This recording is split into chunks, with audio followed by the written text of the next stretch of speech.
Welcome back to SS productions. ఈ వీడియోలో మనం ఏం తెలుసుకుందామంటే 9th ఆగస్టు జరిగినటువంటి టెట్ పేపర్ గురించి తెలుసుకుందాము. అలాగే మనకు లింక్ టాపిక్స్ ఏమన్నా ఉంటే ఇక్కడే ఫుల్ఫిల్గా చెప్పుకుందాము. వచ్చే అవకాశం ఉంటే బిట్ ఈజీగా పెట్టచ్చు. మనము ఫస్ట్ క్వశ్చన్ చూసినట్టయితే కార్యక్రమయుత బోధనా భావనను ప్రవేశపెట్టినది ఎవరు? ఇక్కడ మనకు క్వశ్చన్ క్లారిటీగా తెలియట్లేదు. కార్యక్రమయుత బోధన గురించి అడిగారా లేదా కార్యసాధక నిబంధన సిద్ధాంతం గురించి అడిగారా అనేది మనకు క్వశ్చన్ క్లారిటీగా తెలీదు. సో రెండింటి గురించి మనం తెలుసుకుందాం. ఇప్పుడు కార్యక్రమత బోధనా భావనను ప్రవేశపెట్టింది ఎవరంటే దేని నుంచి తీసుకున్నామనంటే దీన్ని కార్యసాధక నిబంధన సిద్ధాంతం నుంచే దీన్ని తీసుకున్నారు. కార్యసాధక నిబంధన సిద్ధాంతం నుంచే తీసుకున్నారు. దీన్ని కార్యక్రమత బోధన లేదా కార్యక్రమత అభ్యసనం అని కూడా అంటారు. దీన్ని అంటే ఏమిటంటే ఏదైనా ఒక అభ్యసనాన్ని ఒక కార్యక్రమం రూపంలో నిర్వహించడము, దాన్ని ఏమంటారంటే కార్యక్రమయుత అభ్యసనం అంటారు.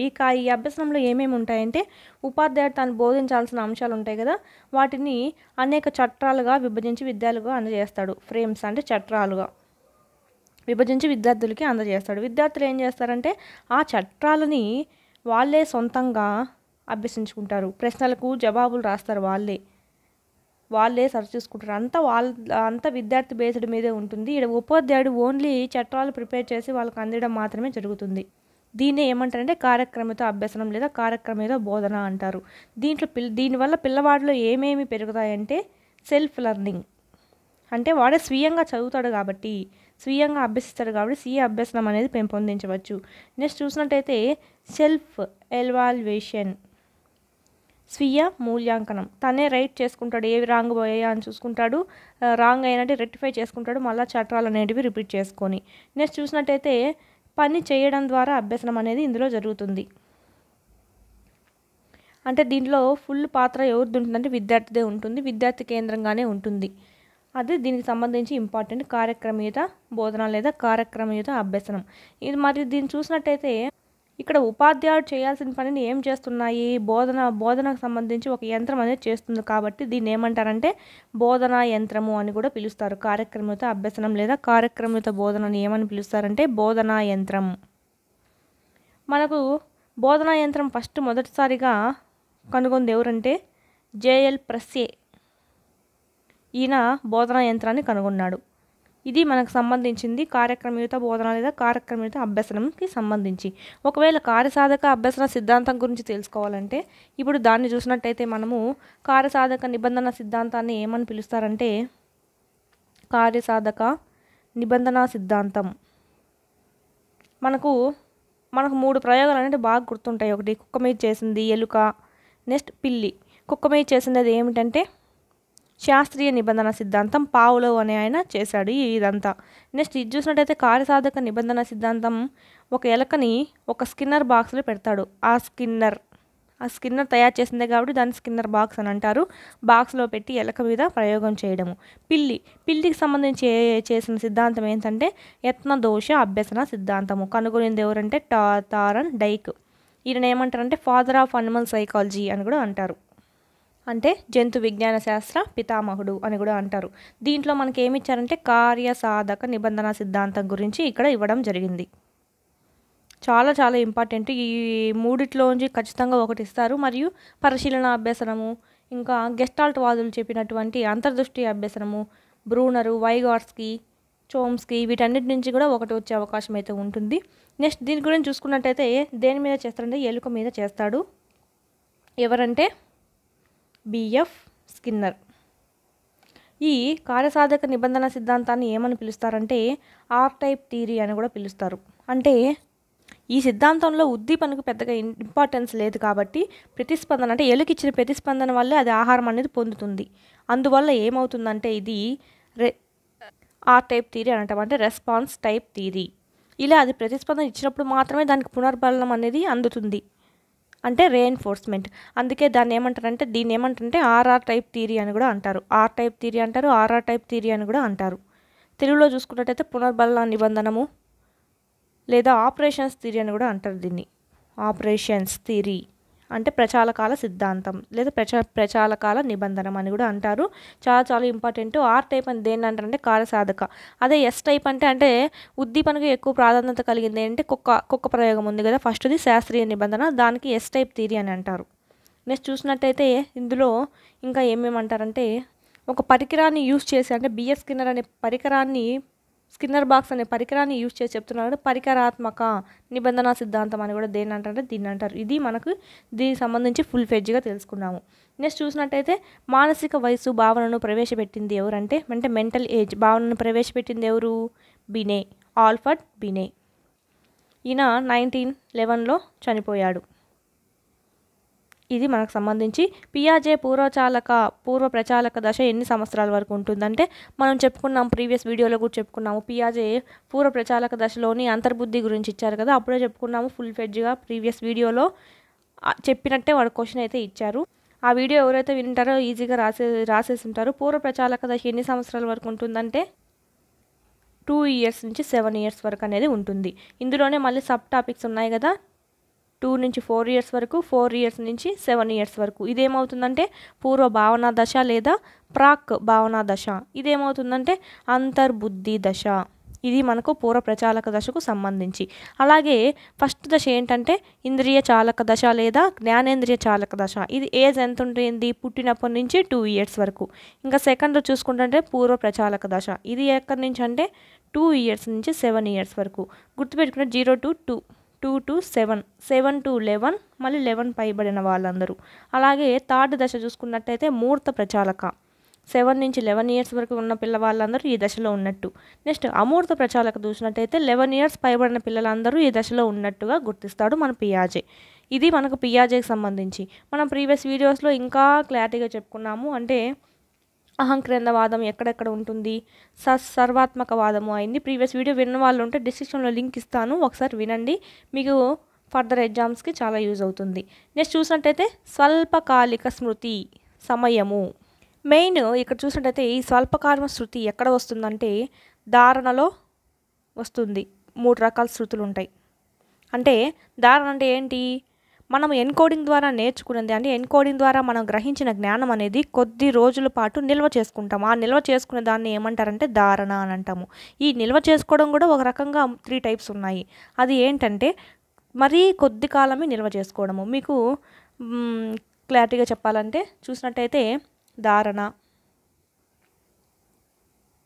మరీ కొద్ది కాలమే నిల్వ చేసుకున్నట్టయితే దాన్ని ఏమంటారంటే తక్షణ స్మృతి లేదా సంవేదన లేదా ఇంద్రియ చాలక శృతి అని అంటాము. సెన్సారీ మెమరీ అని కూడా అంటాము.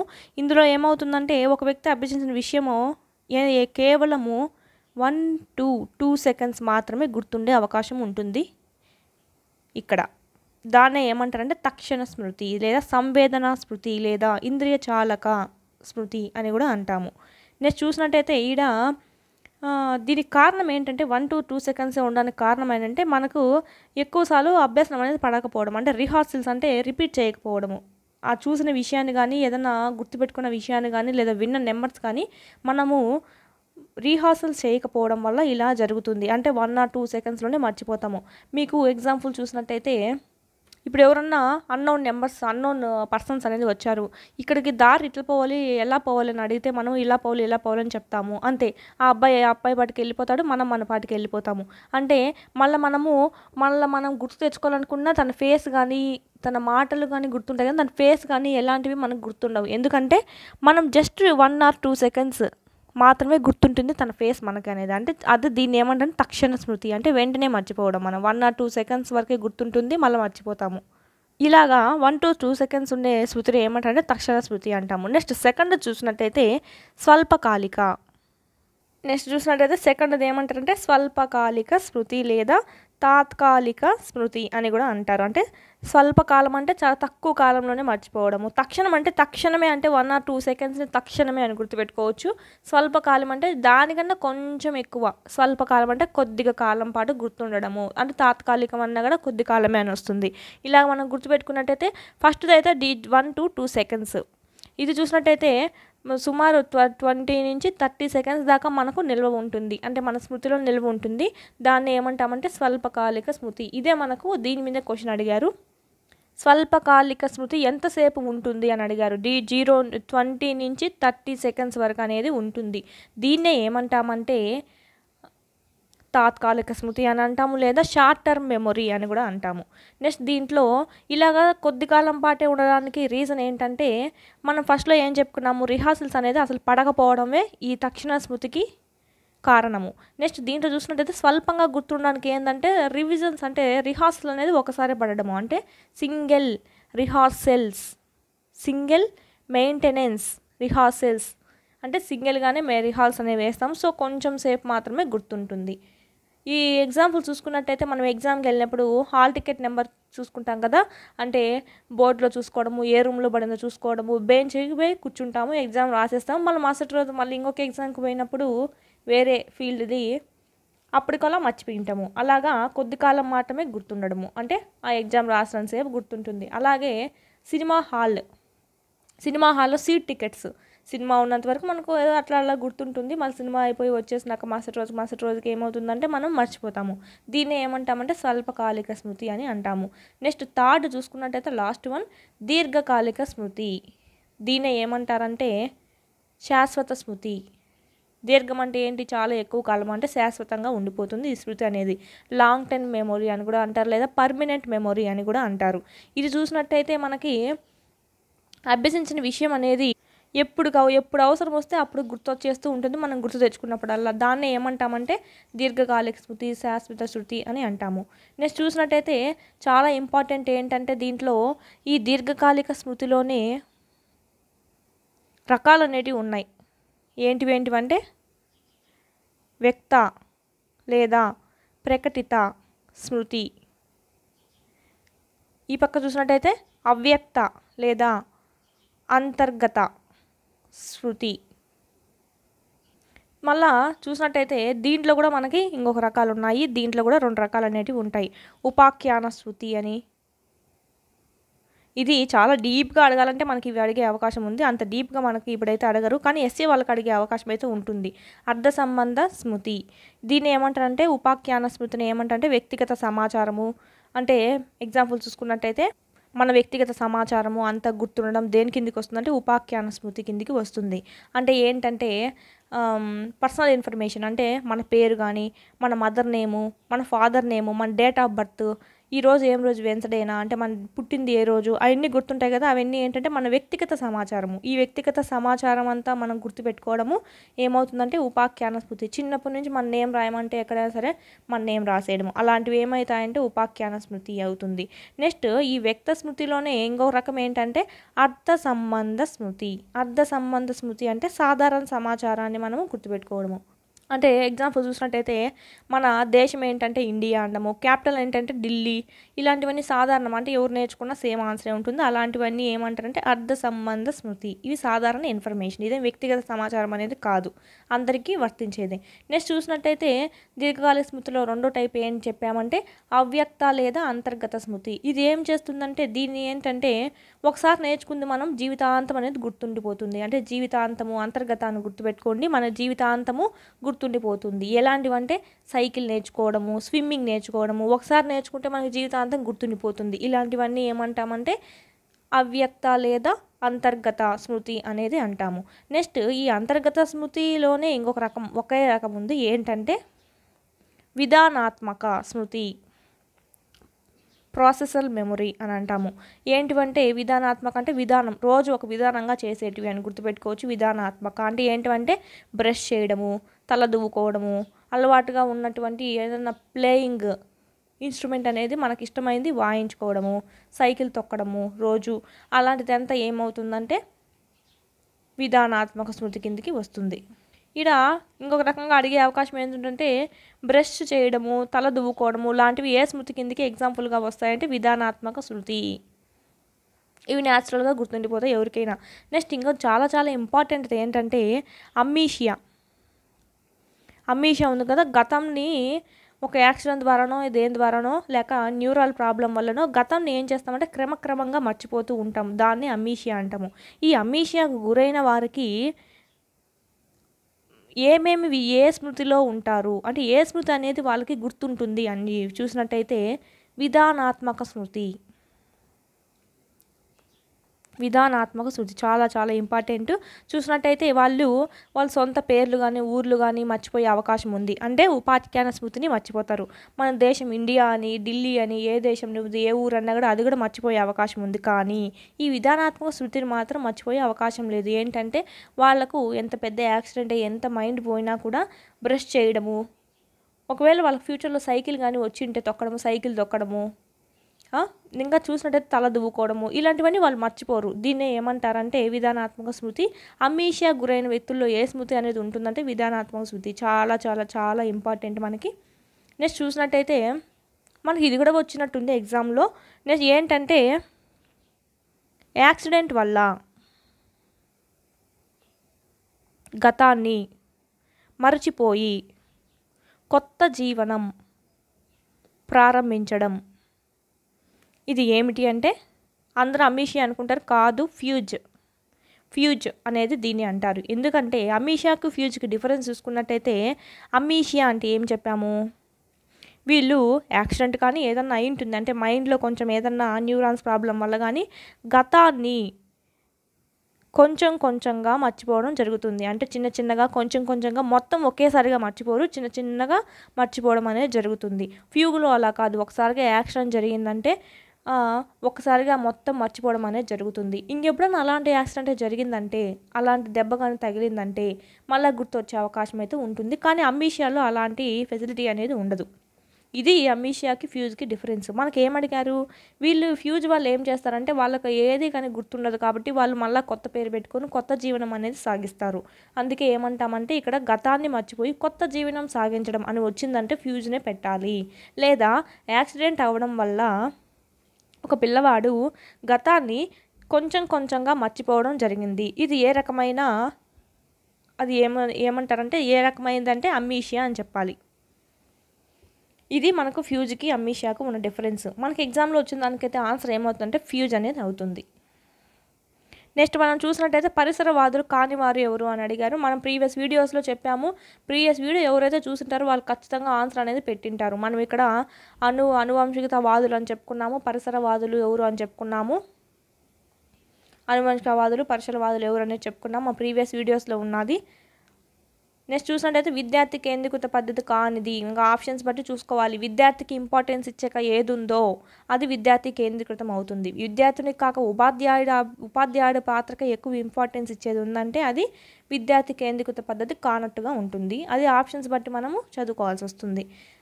నెక్స్ట్ చూసినట్టయితే యాక్సిడెంట్ అయిన తర్వాత గతం మర్చిపోయి కొత్త జీవనం ప్రారంభించడం. ఇప్పుడే చెప్పుకున్నాం కదా, గతం మర్చిపోయి కొత్త జీవనం అనేది ప్రారంభించడం అని వచ్చిందంటే ఖచ్చితంగా అది ఏమవుతుంటే ఫ్యూజ్ అనేది అవుతుంది.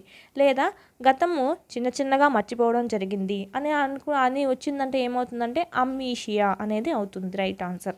నెక్స్ట్ చూసినట్టయితే దీనికైతే ఫ్యూజ్ అనేది రైట్ ఆన్సర్ అవుతుంది. నెక్స్ట్ చూసుకున్నట్టయితే ఇంగ్లీష్కి సంబంధించి ఏమేమి వచ్చాయంటే క్వశ్చన్ ట్యాగ్స్ వచ్చాయి, ఆర్టికల్స్, ప్రిపోజిషన్స్, వాయిసెస్ గురించి 1, టైప్స్ ఆఫ్ సెంటెన్సెస్ గురించి, correction of sentences, synonyms, antonyms. చూసినట్టయితే మనకు similar words and opposite words అని. నెక్స్ట్ చూసినట్టయితే మనకి గ్రామర్ పార్ట్ అయితే వీటి నుంచి పడే అవకాశం ఉంది.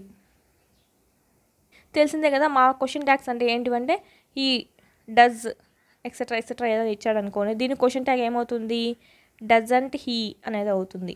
అంటే ఏంటంటే మనకు వచ్చినటువంటి హెల్పింగ్ వర్బ్ని పెడతాము. ఇక్కడ నాట్ వచ్చిందంటే ఇక్కడ నాట్ పెట్టము, ఇక్కడ నాట్ రాలేదు కాబట్టి ఇక్కడ నాట్ అనేది పెట్టుకుంటాము. నెక్స్ట్ హీ అనేది మామూలుగానే ఎట్టు అనేది అలా పెట్టేస్తాము. లాట్లో క్వశ్చన్ మార్క్ అనేది అయితే పెడతాము. మనం ఇది నార్మల్ సెంటెన్స్ కాబట్టి ఫస్ట్ ఆఫ్ ఆల్ సబ్జెక్ట్ వచ్చింది, మళ్ళీ హెల్పింగ్ వర్బ్ అనేది వచ్చింది. కానీ మన క్వశ్చన్ ఫామ్ అయ్యేటప్పుడు రూల్ ఏంటంటే వర్బ్ రావాలి ఫస్ట్, మళ్ళీ మనకి సబ్జెక్ట్ అనేది వస్తుంది. దీన్ని ఏమంటామంటే క్వశ్చన్ రూపంలో రాయడం అని అంటాము. నెక్స్ట్ చూసినట్టయితే ఇవే క్వశ్చన్ ట్యాగ్స్ అవుతాయి. అన్నిటికీ ఆ రూల్సే. ఇప్పుడు మనకి ఆర్ వచ్చింది అనుకోండి, ఆర్ నాట్ అనేది వస్తుంది మనకి క్వశ్చన్ ట్యాగ్లో రాయడానికి. నెక్స్ట్ ఈజ్ వచ్చింది అనుకోని ఈజెంట్. ఒకవేళ ఈ పక్క ఈజెంట్ వచ్చిందంటే క్వశ్చన్లోనే అంటే నార్మల్ సెంటెన్స్లోనే ఈజెంట్ వచ్చిందంటే మన క్వశ్చన్ ట్యాగ్ ఏమవుతుంది, ఈజ్ హీ అనేది అవుతుంది. ఇలాగ మనము యామ్ వచ్చిందంటే యామ్ నాట్ అని వస్తుంది అని ఐఎమ్ నాట్ రాయకూడదు. యామ్ నాట్ అనేది ఎక్కడ యూజ్ చేయకూడదు, ఆరంట్ అని యూజ్ చేయాలి. యామ్కి నెగిటివ్ ఫామ్ అనేది పెట్టకూడదు. ఇంగ్లీష్లో ఉన్నటువంటి రూల్స్ ప్రకారము ఆరంట్ అనేది యూజ్ చేయాలి. ఒకవేళ ఈ పక్క మనకి నార్మల్ వాక్యంలోనే యామ్ నాట్ వచ్చిందంటే అది మాత్రం ఉండొచ్చు. అప్పుడు ఏం చేయాలంటే యామ్ ఐ అనేది రాయాలి. ఇది చాలా చాలా ఇంపార్టెంట్. ఇదొక్కటి తప్ప చేంజింగ్ ఇంకేమీ అనేది ఉండదు. మొత్తానికి ఈ రూలే పాటించవచ్చు. ఓన్లీ యామ్కి యామ్ నాట్ అనేది రాకూడదు, అరంట్ అనేది రాయాలి, ఆర్ నాట్ అనేది.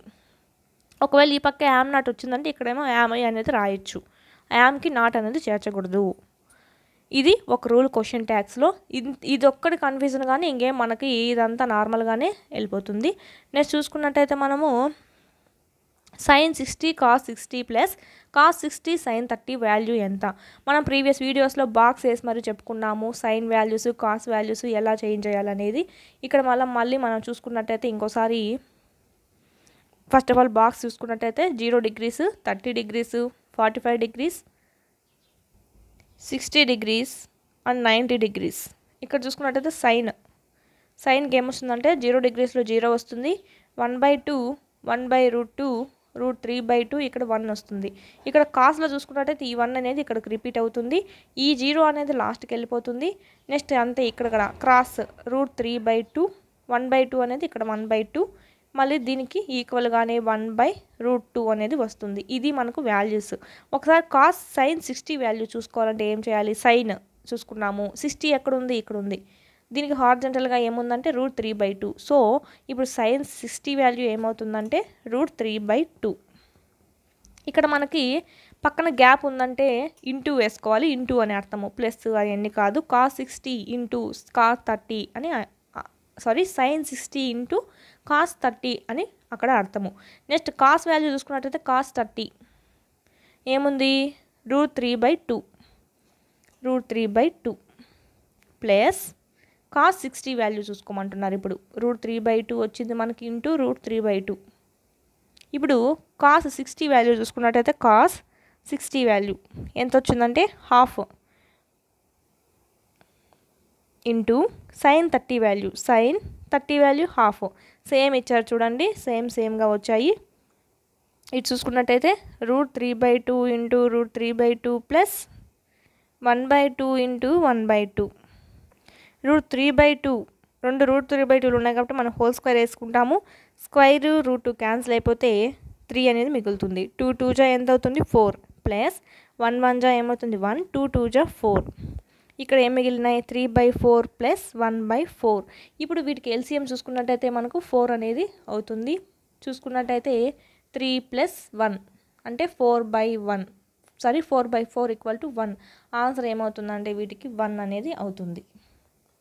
నెక్స్ట్ విజ్ఞానం వికృతి చూసినట్టయితే విజ్ఞానం, విజ్ఞానానికి వికృతి ఏమవుతుందంటే విజ్ఞానం. ప్రకృతి వికృతులు మన ప్రీవియస్ వీడియోస్లో అప్లోడ్ చేస్తున్నాము, చూడని వాళ్ళు ఉంటే చూడండి, ఖచ్చితంగా బిట్ పడే అవకాశం ఉంది. ఇది కూడా మనకి ఉంది ఆ వీడియోస్లో. ధృత ప్రాకృతాలు కానివి ఏమవుతాయంటే కళ్ళలు. ధృత ప్రాకృతాల మీద ఖచ్చితంగా ఇన్ఫర్మేషను తెలుసుకొని వెళ్ళాలి, ఎందుకంటే ఫస్ట్ సెషన్స్లో కూడా జరిగాయి. ధృత ప్రాకృతం అంటే ధృతాలు చివరగా కలిగినటువంటి పదాలను ఏమంటారంటే ధృత ప్రాకృతాలు. ఇది కూడా అడిగారు బిట్టు. ఇప్పుడు ఏమడిగారు? ధృత ప్రకృతాలు కానివి ఏమవుతాయంటే కళలు అనేటివి అవుతాయి. అంటే లాస్ట్లో నన్ను కానీ నువ్వు కానీ నా కానీ ఉండవు. వీటిని ఏమంటారంటే కళలు అవుతాయి అని చెప్తున్నారు ఇక్కడ. ఒకవేళ అవి ఉంటే ఏమైందంటే ధృతాలు అవుతాయి, ధృత ప్రాకృతాలు అవుతాయి. ను నా అనేటివి ధృతాలు అవుతాయి. ఒకవేళ ఈ కలిగి ఉన్న పదాలను ఏమంటారంటే ధృత ప్రాకృతాలు. ఇది ధృతానికి ధృత ప్రకృతాలకి ఉన్నటువంటి డిఫరెన్స్. త్రిజట స్వప్నం అనేది ఏ సమాసము? చూసుకున్నట్టయితే త్రిజట స్వప్నం ఫస్ట్ ఆఫ్ ఆల్ విగ్రహ వాక్యం రాసుకున్నట్టయితే త్రిజట యొక్క స్వప్నం. మనం టెక్స్ట్ బుక్స్ చెప్పుకునేటప్పుడు చెప్పుకున్నాం మేము, మన వీడియోస్లో మనము ప్రతిదానికి మనం సందులు సమాసాలు ప్రతి లెసన్లో వచ్చేవి అవి చూసిన వాళ్ళైతే ఖచ్చితంగా పెట్టేసి ఉంటారు. యొక్క స్వప్నం చూసినట్టయితే యొక్క అనేది దేంట్లో వస్తుందంటే కిన్ కున్ యొక్క లోన్ లోపలు దేంట్లో వస్తుంది? షష్ఠి తత్పురుష సమాసం అనేది దీనికి రైట్ ఆన్సర్ అవుతుంది. ఆహా ప్లస్ ఆహా ఆమ్లెట్ సంధి అవుతుంది. ఇది కూడా మనం ప్రీవియస్ వీడియోస్లో చెప్పుకున్నాం. మొన్న 2 సెషన్స్లోటివి రివిజన్ చేసేటప్పుడు చెప్పుకున్నాం మనము. ఆమ్లెట్ సంధి సూత్రాలు ప్లస్ అది ఎందుకని ఎలా విడగొడతావు, దేమంటారు అని చెప్పి. ఇప్పుడు మనకు అడిగిన క్వశ్చన్ ఏంటంటే పూర్వపదంలో వచ్చిన పదమే మళ్ళీ పరపదంలో కూడా రిపీట్ అయ్యిందంటే దాన్ని ఏమంటారు అని అడిగారు క్వశ్చన్. దాన్ని ఏమంటారంటే ఆమ్రేడితము. ఫస్ట్లో వచ్చిందే మళ్ళీ సెకండ్లో రావడం అంటే ఆమ్రేడితము అంటారు దాన్ని. అదే దీనికి ఆమ్రేడిత సంధికి సూత్రం కూడా అదేను. నెక్స్ట్ చూసినట్టయితే ఆహాహా, ఆహా ప్లస్ ఆహా, ఆహా అని ఎక్కడ విడగొట్ట ఏం చేయాలంటే హా దీర్ఘంగా విడగొట్టాలి. ఇది చాలా చాలా ఇంపార్టెంట్. సంధి ఏమవుతుందంటే ఆమ్రేడిత సంధి. ఆమ్రేడిత సంధి సూత్రం ఏం చెప్పుకున్నాం మనం ప్రీవియస్ వీడియోస్లో చెప్పుకున్నాం బాగా. ఆ టు అవు అంటే అచ్చులు, అచ్చులకి ఆమ్రేడితం అనేది పరమైందంటే అది ఆమ్రేడిత సంధి అనేది అవుతుంది. నెక్స్ట్ అచ్చులు అంటే ఏంటి, ఆ టు అవు. ఆమ్రేడితం అంటే మొదట వచ్చిన పదమే మళ్ళీ రిపీట్ కావడము, దాన్నే ఆమ్రేడితం అంటాము. ఇది ఆమ్రేడిత సంధి అనేది అవుతుంది. ఇక్కడ చూసినట్టయితే ఆహా అనేది ఏంటి, ఆ అంటే అచ్చుల్లో ఆ టు అవులో మనకు అచ్చుల్లోని ఆ అనేది ఉంది. సో ఏమవుతుందంటే మొదట వచ్చిన పదమే మళ్ళీ రిపీట్ అయింది కాబట్టి ఇది ఆమ్రేడిత సంధి అనేది అవుతుంది. మన ప్రీవియస్ వీడియోస్లో సంధులన్నీ బ్రీఫ్గా ఒకసారి చెప్పేసుకున్నాము. అది విన్న వాళ్ళైతే చూడండి మన వీడియోస్లో నుంచి ఎన్ని క్వశ్చన్స్ వచ్చాయంటే ప్రకృతి వికృతులకు సంబంధించి దాంట్లో ఇది ఉంది మనకి. లాస్ట్ టైం రివిజన్ సమాసాల్లోనే ఉంది, ఇది కూడా మనకు ప్రీవియస్ వీడియోస్లో ఉండేదే. నెక్స్ట్ చూసినట్టయితే సవర్ణ దీర్ఘ సంధి సూత్రం కూడా మనకు ప్రీవియస్ వీడియోస్లో చెప్పాము. గసదవాదేశ చెప్పాము, అలంకారాలు చెప్పాము, పర్యాయ పదాలు మనం సపరేట్ వీడియో చేసాం, దాంట్లో కూడా ఉన్నాయి. ఇది ఇక్కడ గో కుడ్యంకి నానార్థాలు, గోడ పూత అనేది కూడా నానార్థాల్లో ఉంది, మనకి వీడియో చేసాము. నెక్స్ట్ కాళికాంబ, హంస కాళికాంబ చూసినట్టయితే మొన్న 2-3 వీడియోస్ రివిజన్ అప్పుడు కూడా మనకి ఇది అనేది ఉంది. ఆ వీడియోస్లోంచి ఎన్ని బిట్స్ వచ్చాయి చూడండి, 1 2 3 4 5 6 7. ఇది చూసుకున్నట్టయితే 8 9 బిట్స్ దాకా మనకి మన వీడియోస్ నుంచి వచ్చాయి. ఎవరైనా విన్న వాళ్ళు ఉంటే చాలా ఈజీగా రాసేసారు. ఇది చూసినట్టయితే రీసెంట్గా చేసాం కదా 3 to 10th క్లాస్ ఇండెక్స్, దాంట్లోంచి అది దాంట్లో కూడా చెప్పాము దీని గురించి. ఇది కూడా చెప్పాము, ఇది కూడా చెప్పాము, ఈ 3 కూడా. ఓరమ్మ ఆల్మోస్ట్ చూసుకున్నట్టయితే మనకు చూసినట్టయితే ఇక్కడే 13 బిట్ల దాకా మన వీడియోస్ నుంచే వచ్చాయి. ప్లీజ్ ఎవరైనా విన్న వాళ్ళు ఉంటే ఖచ్చితంగా వినండి, మీ ఫ్రెండ్స్కి షేర్ చేసుకోండి. మళ్ళా ఇవే రిపీట్ అయ్యే అవకాశం అయితే ఉంది. లాస్ట్ అప్లోడ్ చేసిన 3 వీడియోస్ నుంచే మనకు 13 బిట్స్ అనేటివి వచ్చాయంటే మీకు అర్థమయ్యే ఉంటుంది. నెక్స్ట్ చూసినట్టే సవర్ణ దీర్ఘ సంధి సూత్రం అనేది అడిగారు మనకి. ఇక్కడ సవర్ణ దీర్ఘ సంధి సూత్రం చూసుకున్నట్టయితే సూత్రం డైరెక్ట్గా అడగలేదు, మనకు రాసిన వచ్చిన వాళ్ళు సరిగ్గా క్లారిటీగా చెప్పరు కాబట్టి మనకి ఏమొచ్చింది అనేది మనం ఫుల్ ఫెజ్గా తెలుసుకోవడం చాలా మంచిది. దీని సూత్రం చూస్తున్నట్టయితే ఆకు, ఈకి, ఊ, రు, ఆ ఈ వ్రూలకు సవర్ణములైన అచ్చులు అంటే అవే అచ్చులు కానీ పరమైనప్పుడు దీర్ఘం అనేది ఏకాదేశం అవుతుంది అనేది దీని సూత్రము. మనకు క్వశ్చన్ ఏ విధంగా ఇచ్చారో మనకు అర్థం కావట్లేదు. కొంతమంది ఏమంటారంటే ఆ ఇచ్చారు, ఈ ఇచ్చారు, ఊ ఇచ్చారు, నెక్స్ట్ ఈ అనేది ఇచ్చారు. దీనిలో సవర్ణ దీర్ఘ సంధి సూత్రానికి సంబంధించి కాంది అని ఇచ్చాడు. అంటే ఆ వచ్చిందంటే మన సవర్ణమైన అచ్చులు దీర్ఘం అవుతాయి, ఇది సంబంధించిందే, ఇది రైటే. ఈ అనేది మనకి ఇవ్వలేదు కాబట్టి ఇదే అని మనము అనుకుంటున్నాము. అది ఇలాగిచ్చారు క్వశ్చన్స్ అనేది అంటున్నారు, కానీ ఎలా ఇచ్చారో మనకైతే క్లారిటీగా తెలీదు. గసల దవా దేశ సంధి సూత్రం చూసుకున్నట్టయితే మనం ప్రీవియస్ వీడియోస్లో చెప్పుకున్నాము. తెలుగు సందులు, సంస్కృత సందులన్నీ ఒక పార్ట్లో చెప్పుకున్నాము. అంటే 6th జరిగిన దాంట్లో, 6th ఆగస్టు జరిగిన దాంట్లో తెలుగు సందులన్నీ ఒక పార్ట్లో చెప్పుకున్నాము. ఇలాగా తెలుగు సందుల్లో మనం చెప్పుకున్నాం కదా, ఇత్తు సందులు, ఆదేశ సందులు అని, ఆగమ సందులు 3 రకాలుగా ఉంటాయి.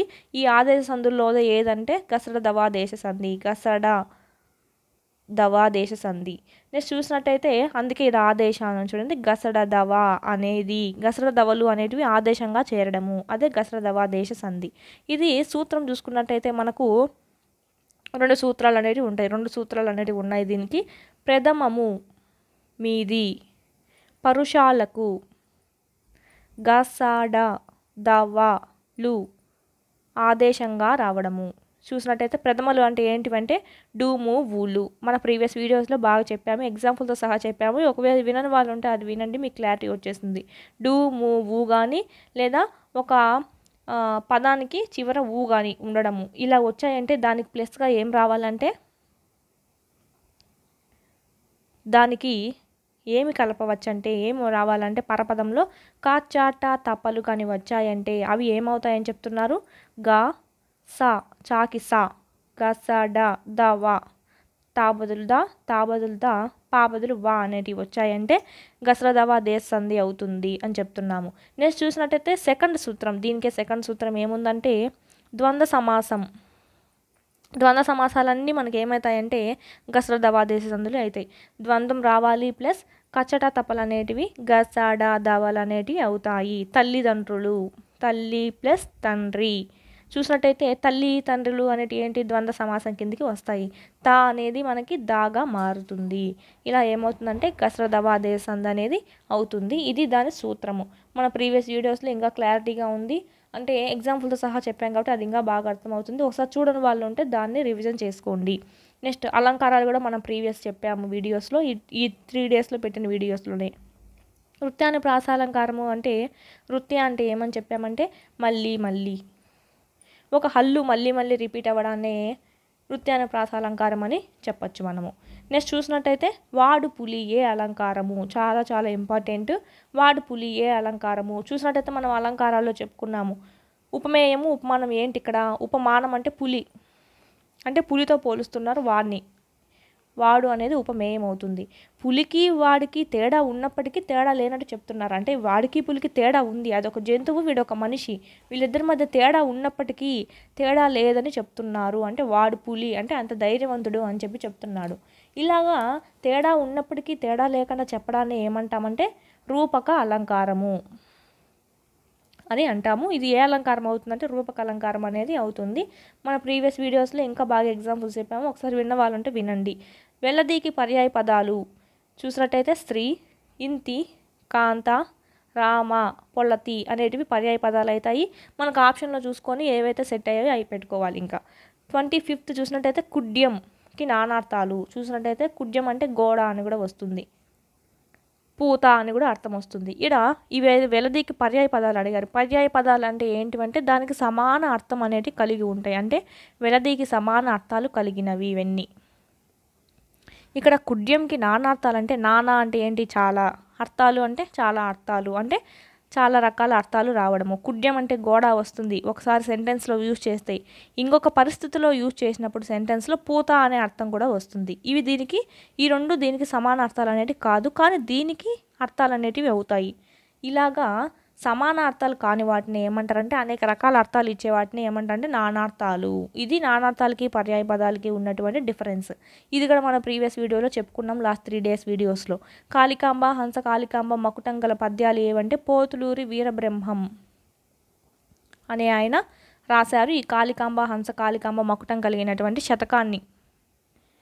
ఇది కూడా మనకు వీడియోలో ఉంది. మనకి వినని వాళ్ళు ఉంటే ఎవరైనా వినండి, దాంట్లో ఇంకా చాలా బ్రీఫ్గా చెప్పుకున్నాము. చిరంతనుడు చూసినట్టయితే శాశ్వతుడు. చిరంతనుడు అంటే చిరకాలం నిలిచిపోయేవాడు అని కూడా వస్తుంది, శాశ్వతుడు. ఇది చూసినట్టయితే మనకి ఏ దాంట్లో ఉందంటే పెన్నేటి పాట లెసన్లో ఉంది. ఇది హరిశ్చంద్రుడు పాఠ్యభాగ ప్రక్రియ చూసినట్టయితే ఏ ప్రక్రియలో ఉంటుందంటే ద్విపద ప్రక్రియలో ఉంటుంది హరిశ్చంద్రుడు పాఠ్యభాగం అనేది. హరిశ్చంద్రుడు పాఠ్యభాగం రచించింది కూడా ఎవరని చెప్పానంటే గౌరణ. మనకు లాస్ట్ 3 to 10 ఇండెక్స్ అంటే కవులు, రచయితలు, ప్రక్రియలు, ఇతివృత్తాలు అని చెప్పాం కదా, అన్ని కలిసి వీడియోలు చేసుకున్న దాంట్లో ఇది ఉంది. హరిశ్చంద్రుడు పాఠ్యభాగ ప్రక్రియ ఏంటంటే ద్విపద, రచించింది ఎవరంటే గౌరణ. ఇక్కడ చూసుకున్నట్టయితే మనకి హరిశ్చంద్రుడు ద్విపద, గౌరణ. దీని యొక్క ఇతివృత్తం ఏంటంటే వ్యక్తిత్వ విలువలు, ఇక్కడ నుంచి వచ్చింది మనకి. నెక్స్ట్ ముందు సెషన్స్లో సందేశం నుంచి వచ్చింది. చూసినట్టయితే మనకి ఖచ్చితంగా హై క్లాస్ ఎస్ఏ కాబట్టి ఇప్పుడు జరిగే ఎగ్జామ్స్ ఖచ్చితంగా వాళ్ళు హై క్లాసుల నుంచే ఇస్తున్నారు. కాబట్టి మీరు కంపల్సరీగా ఏం చేస్తారంటే 8th, 7th, 8th, 9th, 10th వీలుంటే 6th కూడా చూసుకొని వెళ్ళండి. మనం కలిసి 3 to 10 కలిసి అంతా ఒకే వీడియోలో చేసాం కదా, అదైనా చూసుకొని వెళ్ళండి. నేను హింట్స్తో సహా చెప్పాను, అంటే ఎలా గుర్తుపెట్టుకోవడం అని కూడా చెప్పాను. అంటే హరిశ్చంద్రుడు అంటే ఎప్పుడు సత్యం పలికేవాడు, సత్యం పలికేవాడిని అందరూ గౌరవిస్తారు అని చెప్పాము. ఇలాగ హింట్స్ అనేటివి చెప్పాము. ఈ వీడియోలు కానీ విన్నారంటే మీకు బాగా గుర్తుండిపోతుంది. నెక్స్ట్ చూసినట్టయితే జై గీతం పాఠ్యభాగ రచయిత ఎవరంటే బోయి భీమన. ఇది కూడా మనం వీడియోస్లో చెప్పాము, హింట్ కూడా చెప్పాము. జై గీతం పోయి జై గీతం పాడుపో అని చెప్పి మనం హింట్ అనేది చెప్పాము. ఇది విన్న వాళ్ళైతే ఎవరైనా ఈజీగా పెట్టేసి ఉంటారు ఆప్షన్స్ చూసి. ఇది చూసినట్లయితే 5th క్లాస్లోది. ఇది 5th క్లాస్ది ఇండెక్స్ మన వీడియోలో చెప్పుకున్న ఇమేజ్ ఇది. జై గీతం ఎవరంటే మహనీయుల చరిత్ర అనేది ఏమవుతుందంటే మనకి ఇతివృత్తం అనేది అవుతుంది. ప్రక్రియ పాట రూపంలో ఉంటుంది. రచించింది ఎవరంటే బోయి భీమన. చూడడం అనే కళ రచించింది ఎవరంటే జిడ్డు కృష్ణమూర్తి.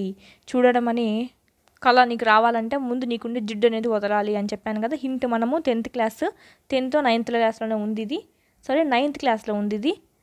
ఇండెక్స్ చూసుకున్నట్టయితే చూసినట్టయితే మనం చూడడం అనే కళ రచించింది జిడ్డు కృష్ణమూర్తి. నెక్స్ట్ చూసినట్టయితే ఇక్కడే ధర్మదీక్ష లెసన్లో నుంచి కూడా మనకు కొంచెం ఇచ్చినట్టు తెలుస్తుంది. నెక్స్ట్ ఖచ్చితంగా ఇక్కడ నుంచి ఇచ్చే అవకాశం అయితే ఉంది. మరి ఎవరైనా వీడియో వినని వాళ్ళు ఉంటే ఫుల్గా మళ్ళీ ఒకసారి వినండి, మీరు చాలా యూజ్ అవుతుంది. లాస్ట్ అప్లోడ్ చేసిన 3 వీడియోస్ నుంచి 10 క్వశ్చన్స్ దాకా వచ్చాయంటే చాలా ఆశ్చర్యం నిజంగా నాకే. నెక్స్ట్ చూసినట్టయితే కర్తరి వాక్యాలు కర్మణీ వాక్యాలు గురించి ఇచ్చారు. అంటే కర్తరి వాక్యం ఇచ్చి కర్మణిలోకి మార్చమనడం, కర్మణి వాక్యం ఇచ్చి కర్తరిలోకి మార్చమనడము. నెక్స్ట్ చూసినట్టయితే కర్మణి వాక్యాలు ఎలా కనుక్కోవచ్చు అంటే చాలా ఈజీగా కనుక్కోవచ్చు, చాలా ఇంపార్టెంట్. మనం ఇప్పుడు బ్రీఫ్గా చెప్పుకున్నట్టయితే కర్తరి వాక్యాలు కర్మరి వాక్యాలు చూసుకున్నట్టయితే కర్తరి వాక్యాల్లో కర్మకు ఏం చేరుతుందంటే ద్వితీయ విభక్తి అనేది చేరుతుంది. ఇది కూడా చాలా ఇంపార్టెంట్, అడిగే అవకాశం ఉంది. కర్తరి వాక్యాల్లో కర్మకు ఏ విభక్తి చేరుతుంది అని అడిగే అవకాశం ఉంది, ద్వితీయ విభక్తి. ఇక్కడ చూసుకున్నట్లయితే కర్మరి వాక్యాల్లో అయితే కర్తకి ఏమి చేరుతుందంటే తృతీయ విభక్తి అనేటివి చేరుతాయి. ద్వితీయ విభక్తి అంటే ఏంటి? నిన్ను, నున్ను, నన్ను, గూర్చి, గురించి. తృతీయ విభక్తి అంటే ఏంటంటే చేతన్, చేన్ అనేటివి చేరడం, తోడంతో చేత అనేది చేరడం ఏమవుతుందంటే తృతీయ విభక్తి అవుతుంది. చూసుకున్నట్లయితే కర్త ఇక్కడ ఏమవుతుంది? రివర్స్ రాసుకోండి. కర్తకు రివర్స్ ఏంటి? కర్మ. కర్మకు రివర్స్ ఏంటి? కర్త. కర్మకు ద్వితీయ విభక్తి చేరడము, కర్తకి తృతీయ విభక్తి అనేది చేరడము. ఇది అవుతుంది కర్తరి వాక్యం కర్మరి వాక్యం. మీకు ఒక ఎగ్జాంపుల్ చూసుకున్నామంటే చాలా బాగా అర్థమవుతుంది. ఫస్ట్ ఆఫ్ ఆల్ మనము దీనికి కర్తరి వాక్యానికి ఎగ్జాంపుల్ చూసుకుందాము. వాల్మీకి రామాయణాన్ని రచించాడు. ఇది నార్మల్ సెంటెన్స్గా ఉంది కాబట్టి బాగా కనుక్కోవచ్చు. కర్తరి వాక్యము. ఇది చూసినట్టయితే కర్మ అనేది ఏంటి? ఎవరు అనే ప్రశ్న వచ్చిందంటే అది ఏమవుతుందంటే కర్త అవుతుంది. దేనిని, ఎవరిని అనే ప్రశ్న వచ్చిందంటే అది కర్మ అవుతుంది. ఇక్కడ చూసినట్టయితే కర్త ఎవరంటే వాల్మీకి. ఎవరు? వాల్మీకి. దేనిని రచించాడు? రామాయణాన్ని. కర్మ అనేది రామాయణం అవుతుంది. నీ చూసినారా? నిన్ను, నన్ను, కూర్చి, గురించిలో ద్వితీయ విభక్తి. ఇక్కడ ద్వితీయ విభక్తి అనేది చేరింది కాబట్టి ఇది ఏమవుతుంది? కర్తరి వాక్యము. రచించాడు, మనకి ఇక్కడ బడు అనేది చేరదు. కర్మణిలో అయితేనే బడు అనేది చేరుతుంది. ఇది ఒక హింట్ మనం కనుక్కోవడానికి. వాక్యంలో బడు కానీ లేదంటే ఇది కర్తరి వాక్యము. ద్వితీయ విభక్తి అనేది ఉందంటే కర్తరి వాక్యము. నెక్స్ట్ ఇక్కడ దీనికి చూసుకున్నట్టయితే సేమ్ వాక్యాన్ని చూసుకుందాం మనము, కన్ఫ్యూజ్ కాకుండా. రామాయణం వాల్మీకి చేత రచించబడింది. ఇది చూసినట్టయితే మనము రామాయణం అనేది ఎవరి చేత? వాల్మీకి చేత రచించబడింది. ఇక్కడ చూసినట్టయితే కర్త ఎక్కడుందంటే మనకి వాల్మీకి అనేవాడు కర్త. కర్తకి ఏం చేరింది? తృతీయ విభక్తి అనేది చేరింది. అంటే చేతన్, చేన్, తోడంతో చేత అనేది చేరింది. ప్లస్ ఏమొచ్చింది? బడు అనేది వచ్చింది. రచించబడినది. ఇలా బడు అనేది కూడా చేరుతుంది దీంట్లో. ఇది మనకి ఈ రెండింటికి కలిసి ఎగ్జాంపుల్ అవుతుంది. కర్మని ఇచ్చి కర్తకు రాయమంటారు, కర్తని ఇచ్చి కర్మని రాయమనవచ్చు. నెక్స్ట్ ఇంకా చాలా చాలా ఇంపార్టెంట్ ఏంటంటే కర్తరి వాక్యాలలో కర్మకు ఏ విభక్తి చేరుతుంది అంటే ద్వితీయ విభక్తి. కర్మని వాక్యాల్లో కర్తకు ఏ విభక్తి చేరుతుందంటే తృతీయ విభక్తి అనేది చేరుతుంది. చాలా చాలా ఇంపార్టెంట్. నెక్స్ట్ చూసుకున్నట్లయితే ఆశ్చర్యాత్మక వాక్యం గురించి ఒకటి ఇచ్చారు. అంటే మనకి ఈ ఆశ్చర్యాత్మక వాక్యాలు, విద్యార్థక వాక్యాలు, అనువంతక వార్తలు ఇవన్నీ యాడ్ నుంచి వచ్చాయంటే అర్థాన్ని బట్టి వాక్యాలు రకాలుగా విభజిస్తాం మనము. ఆ అర్థాన్ని బట్టి వాక్యాలను విభజించినప్పుడే మనకి ఈ వాక్యాలన్నీ ఏర్పడ్డాయి. నెక్స్ట్ ఇక్కడ అన్ని వాక్యాల గురించి తెలుసుకుందాము. ఫస్ట్ వన్ ఏంటంటే విద్యార్థక వాక్యం. అంటే నువ్వు చేయాల్సిన విధిని ఖచ్చితంగా చేయాలి అనేది చెబుతుంది. ఇది ఒక ఆజ్ఞ అనేది తెలుపుతుంది. దీనికి ఎగ్జాంపుల్ చూసుకున్నట్టయితే చేతులు కడుక్కో అంటే విద్యార్థి తప్పకుండా నువ్వు చెయ్యి అని ఆర్డర్ అనేది చేస్తున్నారు ఎదుటి వాళ్ళు. చేతులు కడుక్కో, ముఖం కడుక్కో, మీరు రేపు 1వ పాఠం అనేది చదువుకోరండి అంటే ఒక ఆజ్ఞలాగా వేస్తున్నాం పిల్లవాళ్ళకి. ఇవన్నీ దేని కిందకి వస్తాయంటే విద్యార్థక వాక్యం కిందకి వస్తుంది. అంటే ఒక విధిని పాటించు అనే విధంగా చెప్పడము. నెక్స్ట్ చూసుకున్నట్టయితే సెకండ్ అనుమత్యర్థక వాక్యము. చూసుకున్నట్టయితే విధిని నిర్వహించడానికి అనుమతి ఇవ్వడం అంటే ఒక పర్మిషన్ అనేది ఎదుటి వాళ్ళు అడిగితే పర్మిషన్ ఇవ్వడము. ఇది ఎగ్జాంపుల్ చూసుకున్నట్టయితే మే కమిన్ మేడం అంటాం కదా మనము, లోపలికి వెళ్ళాలంటే ఇది కూడా దేని కిందకి వస్తుందంటే అనుమత్యర్థక వాక్యం. అంటే నేను లోపలికి రావచ్చా అని అడుగుతున్నావు, వాళ్ళు ఏమంటారు? నువ్వు లోపలికి రావచ్చు అంటే మనం రావడానికి అనుమతి అనేది ఇస్తున్నారు. ఇలాగా అనుమతి ఇవ్వడము. నెక్స్ట్ చూసినట్టయితే మీరు టీవీ చూడవచ్చు. ఇలాగా మనకు అనుమతి ఇచ్చేటివన్నీ ఏమవుతాయంటే అనుమతార్థక వాక్యాలు అనేటివి అవుతాయి. నెక్స్ట్ థర్డ్ వన్ చూసుకున్నట్టయితే నిషేధార్థక వాక్యాలు చూసుకున్నట్టయితే ఒక పని జరగాలంటే వీళ్ళు వద్దు అని చెప్పడము, అంటే ఒక పని జరగడానికి నిరాకరించడము, దాన్ని ఏమవుతుందంటే నిషేధార్థక వాక్యాల కిందికి వస్తాయి. దీంట్లో ఎక్కువగా ఏం కనిపిస్తాయంటే వద్దు, రావద్దు, వద్దు, కూడదు అనేటివి నెగిటివ్ పదాలు అనేటివి కనిపిస్తాయి. దీనికి ఎగ్జాంపుల్ చూసుకున్నట్టయితే చెప్పుడు మాటలు వినవద్దు, ఇది నిషేధార్థక వాక్యం, అంటే అలాంటివన్నీ నిషేధించు అని చెప్పి. నెక్స్ట్ చూసినట్టయితే నువ్వు అలా అనుకోవద్దు లేదా అనుకోకు, అనుకోవద్దు అని కూడా వస్తుంది. నెక్స్ట్ చాలా ఇంపార్టెంట్ సభను రసాభాస చేయకండి, ఇది ఏమవుతుందంటే ఇది కూడా మనకి నిషేధార్థక వాక్యమే వస్తుంది. మీరు చేయకండి అని ఉంది కదా అని చెప్పి మనము వేరేదిగా పెట్టకూడదు. మనము ఇక్కడ వద్దు లేదు అనేం లేదు కదా అని చెప్పి చేయకూడదు. రసాభాసం చేయకండి అంటే ఒక అలాంటి సన్నివేశాన్ని మీరు చేయొద్దండి అని చెప్పి చెప్తున్నారు, అంటే విసుగు తెప్పించొద్దండి, అల్లరి చేయొద్దండి అని. ఇది కూడా ఏమవుతుందంటే నిషేధార్థక వాక్యం అవుతుంది. నెక్స్ట్ ఫోర్త్ చూసినట్టయితే సందేహార్థక వాక్యము. ఇది చూసినట్టయితే సందేహంగా చెప్పడము, అంటే జరుగుతుందో లేదో. ఎగ్జాంపుల్ చూసినట్టయితే ఏం చేస్తాడో ఏమో, రాజు ఇవాళ స్కూల్కి వస్తాడో రాడో, సందేహంగా చెప్పడము, ఇలాంటివన్నీ దీని కిందకు వస్తాయి. నెక్స్ట్ సంభావనాత్మక. సంభావన అంటే ఏంటి? పాసిబిలిటీ అని అంటాము, అంటే జరగడానికి వీలుండడము లేదా జరగకపోవడానికి కూడా వీలుండడము. అలాంటివన్నీ దేని కిందకి వస్తాయంటే దీని కిందకి వస్తాయి. ఊహను తెలిపేటి, అంటే అది నిజంగా అవుతుందా లేదా అని మనకు తెలీదు, ఏమో పాసిబిలిటీ అయి ఉండొచ్చు అని చెప్పడము. చూసినట్టయితే వర్షము రావచ్చు రాకపోవచ్చు. నెక్స్ట్ చూసుకుంటే నాకు ఉద్యోగం రావచ్చు రాకపోవచ్చు, రాముడు రావచ్చు. ఇలాంటివన్నీ సంభావనాత్మక, అంటే పాసిబిలిటీ ఉండేటివి లేదా పాసిబిలిటీ లేదు అని చెప్పడానికి వాడతాము. నెక్స్ట్ సిక్స్త్ చూసినట్టయితే ప్రశ్నార్థక వాక్యాలు, అంటే ప్రశ్నను తెలిపేటివి, అంటే క్వశ్చనింగ్ రూపంలో ఉంటాయి. దీనికి ఎగ్జాంపుల్ కూడా మనకు అవసరం లేదనుకుంటాం, చాలా బాగా అర్థమవుతుంది. నీ పేరేమిటి అని అలాంటివన్నీ ప్రశ్నార్థక వాక్యాలు అవుతాయి. అలాగే ప్లస్ లాస్ట్లో క్వశ్చన్ మార్క్ వచ్చిందంటే అది కూడా ప్రశ్నార్థక వాక్యం అవుతుంది. ఆమె అందరితో ప్లోటాడుతూ ఉంటుంది కదూ అని చెప్పి క్వశ్చన్ మార్క్ వచ్చింది అనుకోండి, ఇది కూడా ప్రశ్నార్థక వాక్యం కిందకే వస్తుంది. నెక్స్ట్ చూసినట్టయితే మనకి ఆశ్చర్యాత్మక వాక్యం, ఇదే మనకి ఎగ్జామ్లోంచి ఇచ్చాడు. ఇది చూసినట్టయితే ఆహా, ఓహో, అయ్యయ్యో, తస్సా చెక్క, బలి బలి అనే పదాలు అనేటివి దీంట్లో ఎక్కువగా కనిపిస్తాయి. అంటే సీత వచ్చింది, సీత వచ్చిందే, ఏ అని కూడా కనిపిస్తుంది మనకి.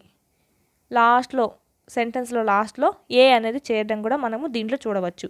సీత వచ్చిందే, ఆయన చదివాడే అంటే ఆశ్చర్యంగా అడగడము. సీత వచ్చిందే అంటే రాదనుకున్నాడు కానీ వచ్చిందే అని ఆశ్చర్యంగా అడగడము. నెక్స్ట్ చూసినట్టయితే ఆహా, ఓహో, ఇవన్నీ ఉన్న వాక్యాలు కూడా అదే అవుతుంది. ఆహా, ఈ సినిమా ఎంత బాగుంది అని అర్థం కదా, అలాగా. నెక్స్ట్ చూసినట్టయితే నిశ్చయార్థక వాక్యం, ఖచ్చితంగా జరిగింది, జరిగేది, జరగబోయేదని చెప్పడము. ఇది ఏమవుతుందంటే జనవరిలో డిఎస్సి వస్తుంది అని నిశ్చయంగా చెప్పడము, ఖచ్చితంగా నమ్మకంతో, అంటే ఫ్యూచర్ గురించి చెప్పడము. అధికారం చేజిక్కుంటుంది, ఏపీలో వైఎస్ఆర్ అధికారం అనేది చేజిక్కుంటుంది ఖచ్చితంగా అని అట్లాగా చెప్పడం ఏమవుతుందంటే ఇవన్నీ అవుతాయి. ప్లస్ ఇంకొకటి ఏంటంటే మనకు ఆశ్చర్యాత్మక వాక్యంలో ఏం చెప్పుకున్నాము, లాస్ట్లో క్రియ ఉంటుంది, క్రియకు అనేది ఏ చేరితే అది ఆశ్చర్యాత్మక వాక్యం అని చెప్పవచ్చు. అంటే ఏంటంటే ఆయన చదివాడే, సీత వచ్చిందే, వచ్చిందే అంటే వచ్చడం అంటే వచ్చి అంటే ఏంటి, క్రియ, క్రియకు ఏ చేరడము, ఇలా ఆశ్చర్యాత్మక వాక్యాల్లో చేరుతాయి. అలాగే నిశ్చయాత్మక వాక్యాల్లో కూడా ఏ చేరుతాయి కానీ క్రియకు చేరదు. క్రియకు చేరకుండా మిగతా వేటికి చేరినా కూడా అది నిశ్చయాత్మక వాక్యం అవుతుంది. రాముడు మంచివాడే, మంచివాడే అనేది క్రియనా, మంచి అనేది క్రియనా కాదు కదా. సో మన క్రియ కాకుండా మంచివాడే అంటే క్రియ కాదు, ఇది దీనికి చేరింది కాబట్టి ఇది ఏమవుతుందంటే నిశ్చయార్థక వాక్యం అనేది అవుతుంది. ఇది డిఫరెన్స్, ఆశ్చర్యాత్మక నిశ్చయాత్మకకి చాలా ఉన్న డిఫరెన్స్. నెక్స్ట్ ఇంకా ఇవి మనకి ఇంపార్టెంట్వి. ఇంకా చూసినట్టయితే ఆ వాక్యాల్లోంచి మనకు ఒకటి ఇచ్చారు కాబట్టి మిగిలినవి మనకు నెక్స్ట్ సెషన్స్లో ఇచ్చే అవకాశం అయితే ఉంటుంది.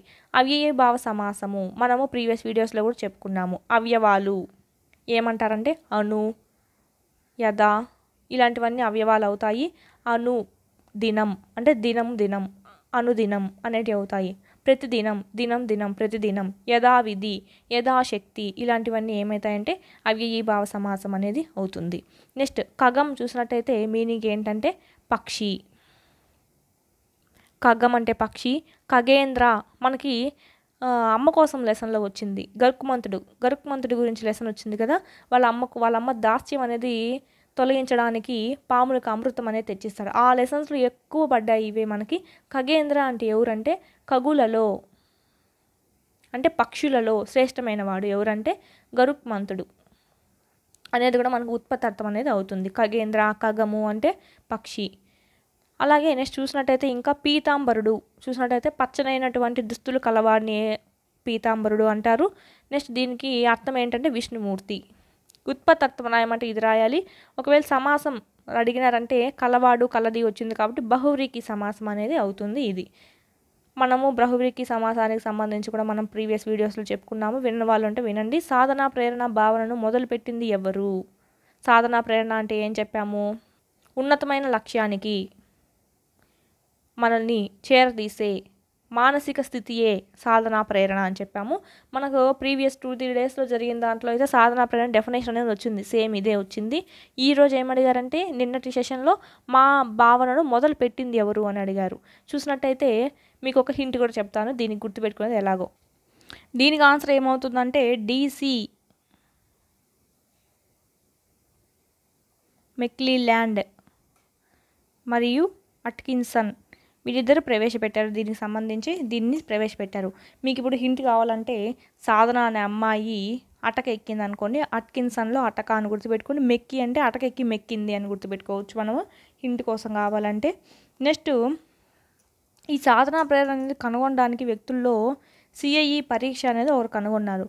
ఆ CIE పరీక్షను కనుగొంది ఎవరంటే ఇది న్యూ టెక్స్ట్ బుక్ మ్యాటర్. ఇది దత్ రస్తోగి. చాలా ఇంపార్టెంట్. మనకు సాధనా ప్రేరణ మొన్న కూడా ఒక క్వశ్చన్ వచ్చింది కాబట్టి ఈరోజు మనకు ఈ నిన్నటి సెషన్లో కూడా వచ్చింది కాబట్టి మనకి నెక్స్ట్ వచ్చే అవకాశం అయితే ఉంటుంది. సాధనా ప్రేరణ కనుగొనడానికి CIE పరీక్ష అనేది నిర్వహిస్తారు. ఈ CIE పరీక్ష అనేది కనుగొంది ఎవరంటే దత్ అండ్ రస్తోగి. ఇది న్యూ సైకాలజీకి సంబంధించి జాయిన్ అయింది.